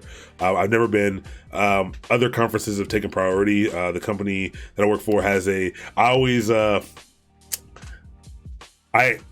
got to utilize. We have a professional development budget, and it's a lot of money. For professional development, it's a pretty good amount of money. But conferences are expensive, especially AWS reInvent. And the problem is, this year I had to choose between a few other conferences and reInvent or DockerCon, and I decided to go to reInvent this year. So I'm not going to I didn't go to DockerCon this year, but I will probably be going. I'm going next year for sure.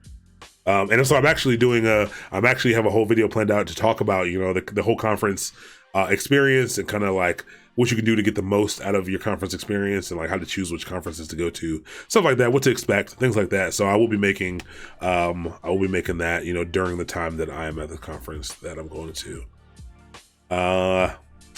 So I feel you on that. I don't think anyone would be willing to pay me enough to go to San Francisco either. There's a reason why I live in Baltimore. Besides, Baltimore actually is a cool place. Don't let the media fool you. Baltimore is a pretty cool place. It's got its problems for sure, but that's like any other city. But I do like it here. I love it in Baltimore. To be honest, been here for a couple years. Don't plan on leaving anytime soon. But it's pretty cool. But I mean, West Coast is a cool place to go visit. But I don't know. I don't like. The high cost of living, it's just it's not appealing to me at all. Like, it really just isn't appealing to me, and I think you make great money out there, but like, I don't know if it's enough. I don't, like, nowadays with remote positions, like, you can make Silicon Valley money, or almost Silicon Valley money, with a place that's half the living expenses. So I prefer to go with that, so my money can go a little bit farther.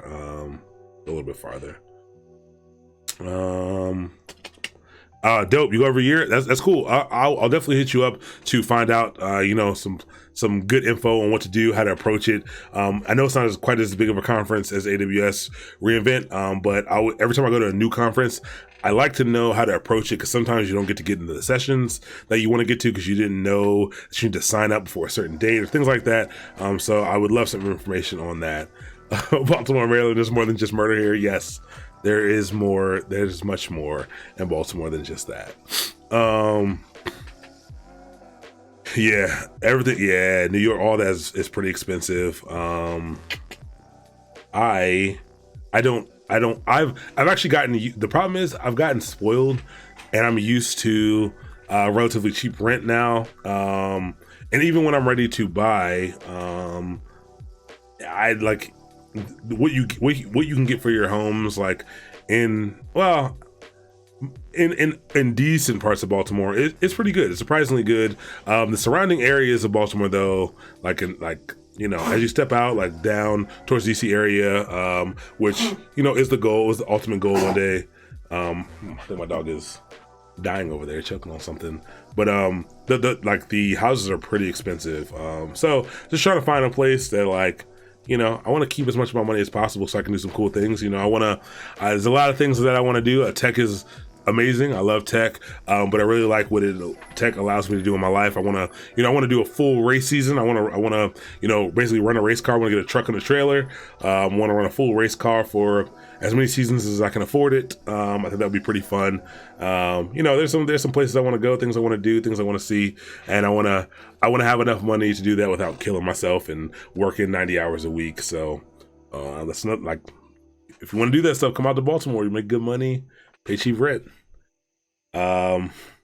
DC money come with that DC rent. I mean, that's not too true. That's you can for sure make DC money, you know, living in here. You hop on that Mark train, see if you can finagle working from home a couple times a week. You know, you don't need to be down there to make DC money at all. Number one best advice: they have sessions sign up weeks before. Yeah, and they feel fast. Yeah, man, like that's good to know. I'll make sure that I'm well prepared for that sign up and to be able to get into the sessions that I want to get into, for sure. Buy multifamily in Baltimore. Yeah, so we actually live we actually live in a duplex right now, which is pretty cool. I wish we could buy it. I do wish we could buy it, but it's pretty nice actually. We're in a pretty decent area. You know, we have space. I have a pretty big yard for being in the city, like a driveway, everything, which is really nice.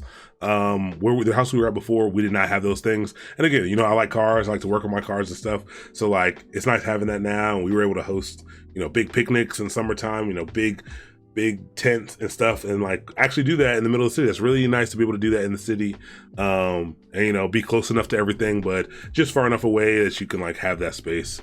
But yeah, if we can find a decent one, we will.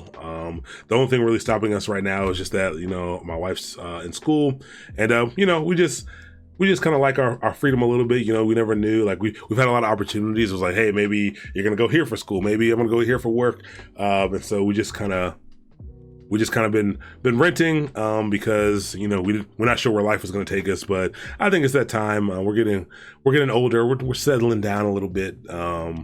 Might be time to, you know, find some place to settle down and you know, start building some of that real estate wealth. So, you know, be a little rich in the future, or be very poor because no one's buying houses and all of the millennials and Gen Zers are poor and can't rent or buy from me. So you never know what's going to happen, but it should be fun either way.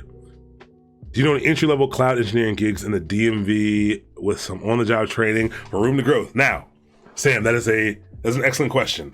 I'm glad that you asked that question. And actually, I'm going to let everyone, I want everyone to keep asking questions specifically around that to show, one of the things to show basically companies and organizations that there are people who want to learn this stuff, and that we need to, like, right now I'm trying to advocate for positions like this. Companies, basically everyone wants it now. Everyone wants, hey, like, I need this done, I want it now. I want someone who can come in right now and be, you know, and be a contributor to this team.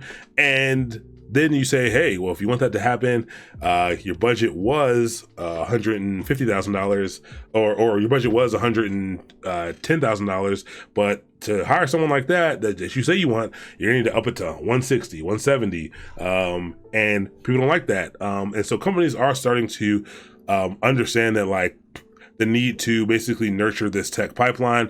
And I'll be 100% honest with you guys. This is what Mastermind Academy is, the start to trying to foster that. I'm trying to figure out ways to truly create that and really help people get jobs. So I'm doing a little bit of work right now, trying to really speak to organizations.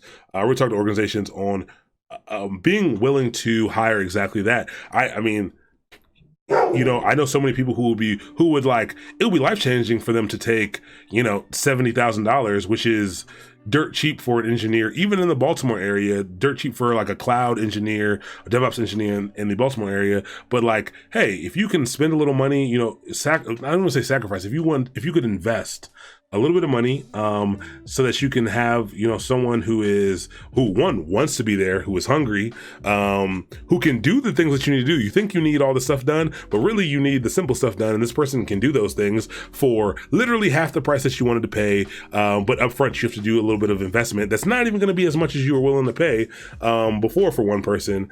Companies are starting to come around to that idea and trying to figure out some cool ways, to help people, just like you, Sam, who you know, wanting an entry-level job in this stuff. Yeah, I mean, I don't know of any offhand that are available, but I promise you that is what I'm working on. And I hope to actually, when I redo this,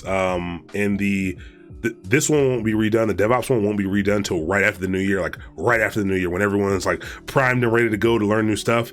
I promise you that I will have jobs just like that available for people who are looking for them. Now, I'm not saying you're gonna get like any individual person gonna get those jobs, but I promise you all have done the work to come to whoever's going through these programs with places to go, people to talk to who want to employ someone who's hungry, someone who wants to employ someone who's entry level, who doesn't quite have the years of experience that most people want for this stuff. So keep an eye out for that. Keep asking that question because organizations need to know that, and asking that and being able to show that people are asking questions like that will help me to be able to further partner with some of these companies and convince some of these companies that, hey, like, there are people here for you to utilize who would be happy to work here, who would be happy for the opportunity and ecstatic with the money.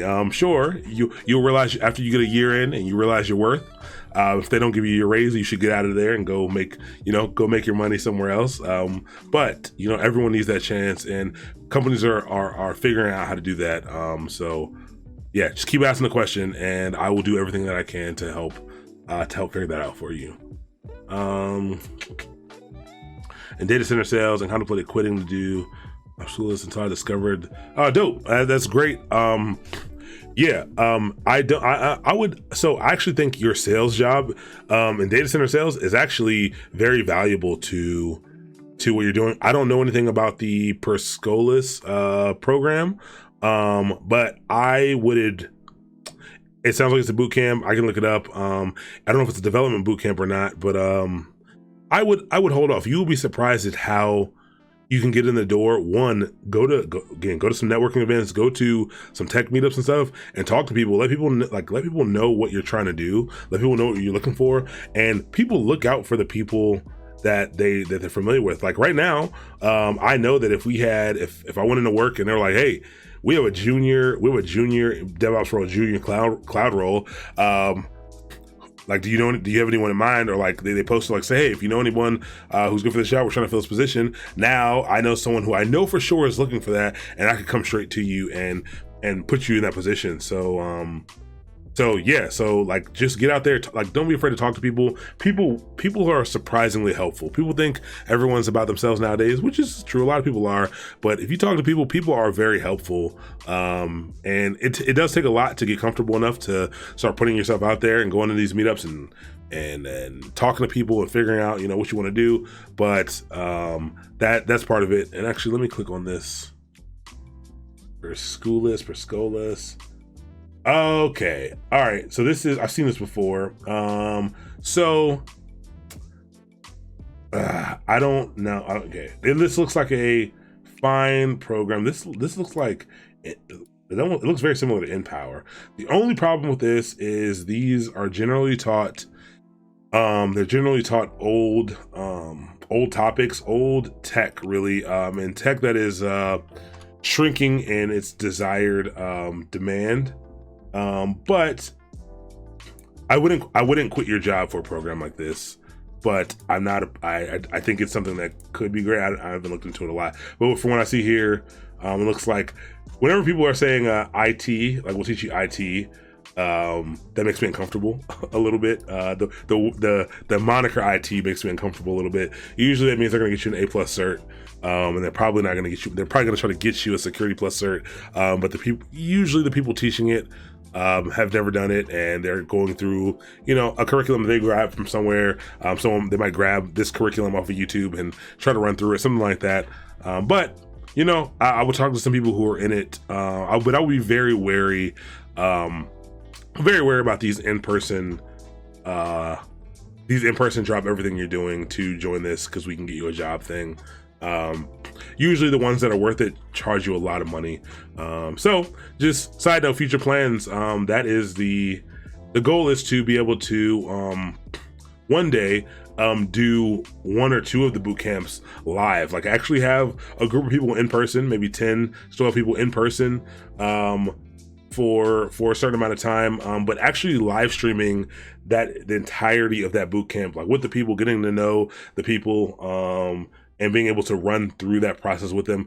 And the whole thing, I'm intending for the whole thing to be project based, to where instead of teaching this stuff individually, we're literally going to be taking a real problem from a real company who we've partnered with, who will allow us to work through this, not a mission critical problem, but an important problem to a big enough problem for the company that'll take us a while to fix, that we'll be able to learn all the concepts from, and working through that. I'm also trying to get that, trying to find some companies. So if you know a company that's willing to do this, for the stream as well, for the actual Twitch stream, I would like to make these much more project based, or some of them much more project based. And I would like to solve a real company's problems, to be honest, for essentially free, for access to their code and access to their problem. I would love to. So if you know a company that has something like that going on, please tell them to reach out to me. I would love to figure out how to make something like that work. But again, these are all just grand ideas. I'm doing my best to make what I can work.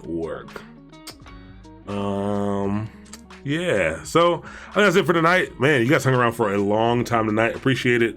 I am going to eat again, go to sleep, and then I think the first thing I'm gonna do tomorrow morning, before I go into work, is to record the second piece of this for you guys and get that loaded and ready to go. It looks like it's pretty easy to do that, so I'll get that loaded and ready to go, and Wednesday I'll hop back on to answer some questions. We can do a Q&A in Slack while that's planned. But cool, thanks for the questions. I appreciate you guys tuning in. As usual, like I said, I really love the end where you guys are asking all these questions. Keep asking the questions. I'm using some of these questions to show what the demand is like for people to, like, opportunities to get into some of this stuff. When a lot of companies, the demand is so high for these skills. But everyone can afford a level 5 engineer, and there's going to be a point where the bubble's not going to burst in terms of salaries or people doing anything. The bubble's going to burst in where a majority of the companies can't afford what the bigger companies are paying for these people, for people with these skills. So I think the market rate is going to inflate a little bit, but I think we're still in a safe place. I think it's going to actually get quite a bit higher before it kind of plateaus. But yeah, this is a good time to be getting into all this stuff.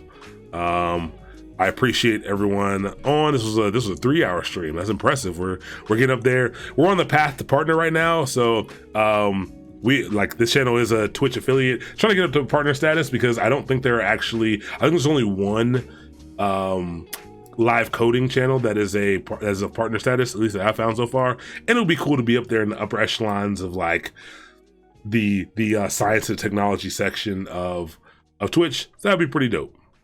Other than networking, how does everyone look at these kind of jobs?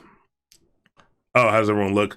I check out Indeed. Indeed is like my favorite site to look for jobs. Twitter, that's pretty cool. It's a good idea. But yeah, I gotta go. Thank you all for joining in, and I won't see you Wednesday, but I'll talk to you on Wednesday. Everyone have a great week. Good night.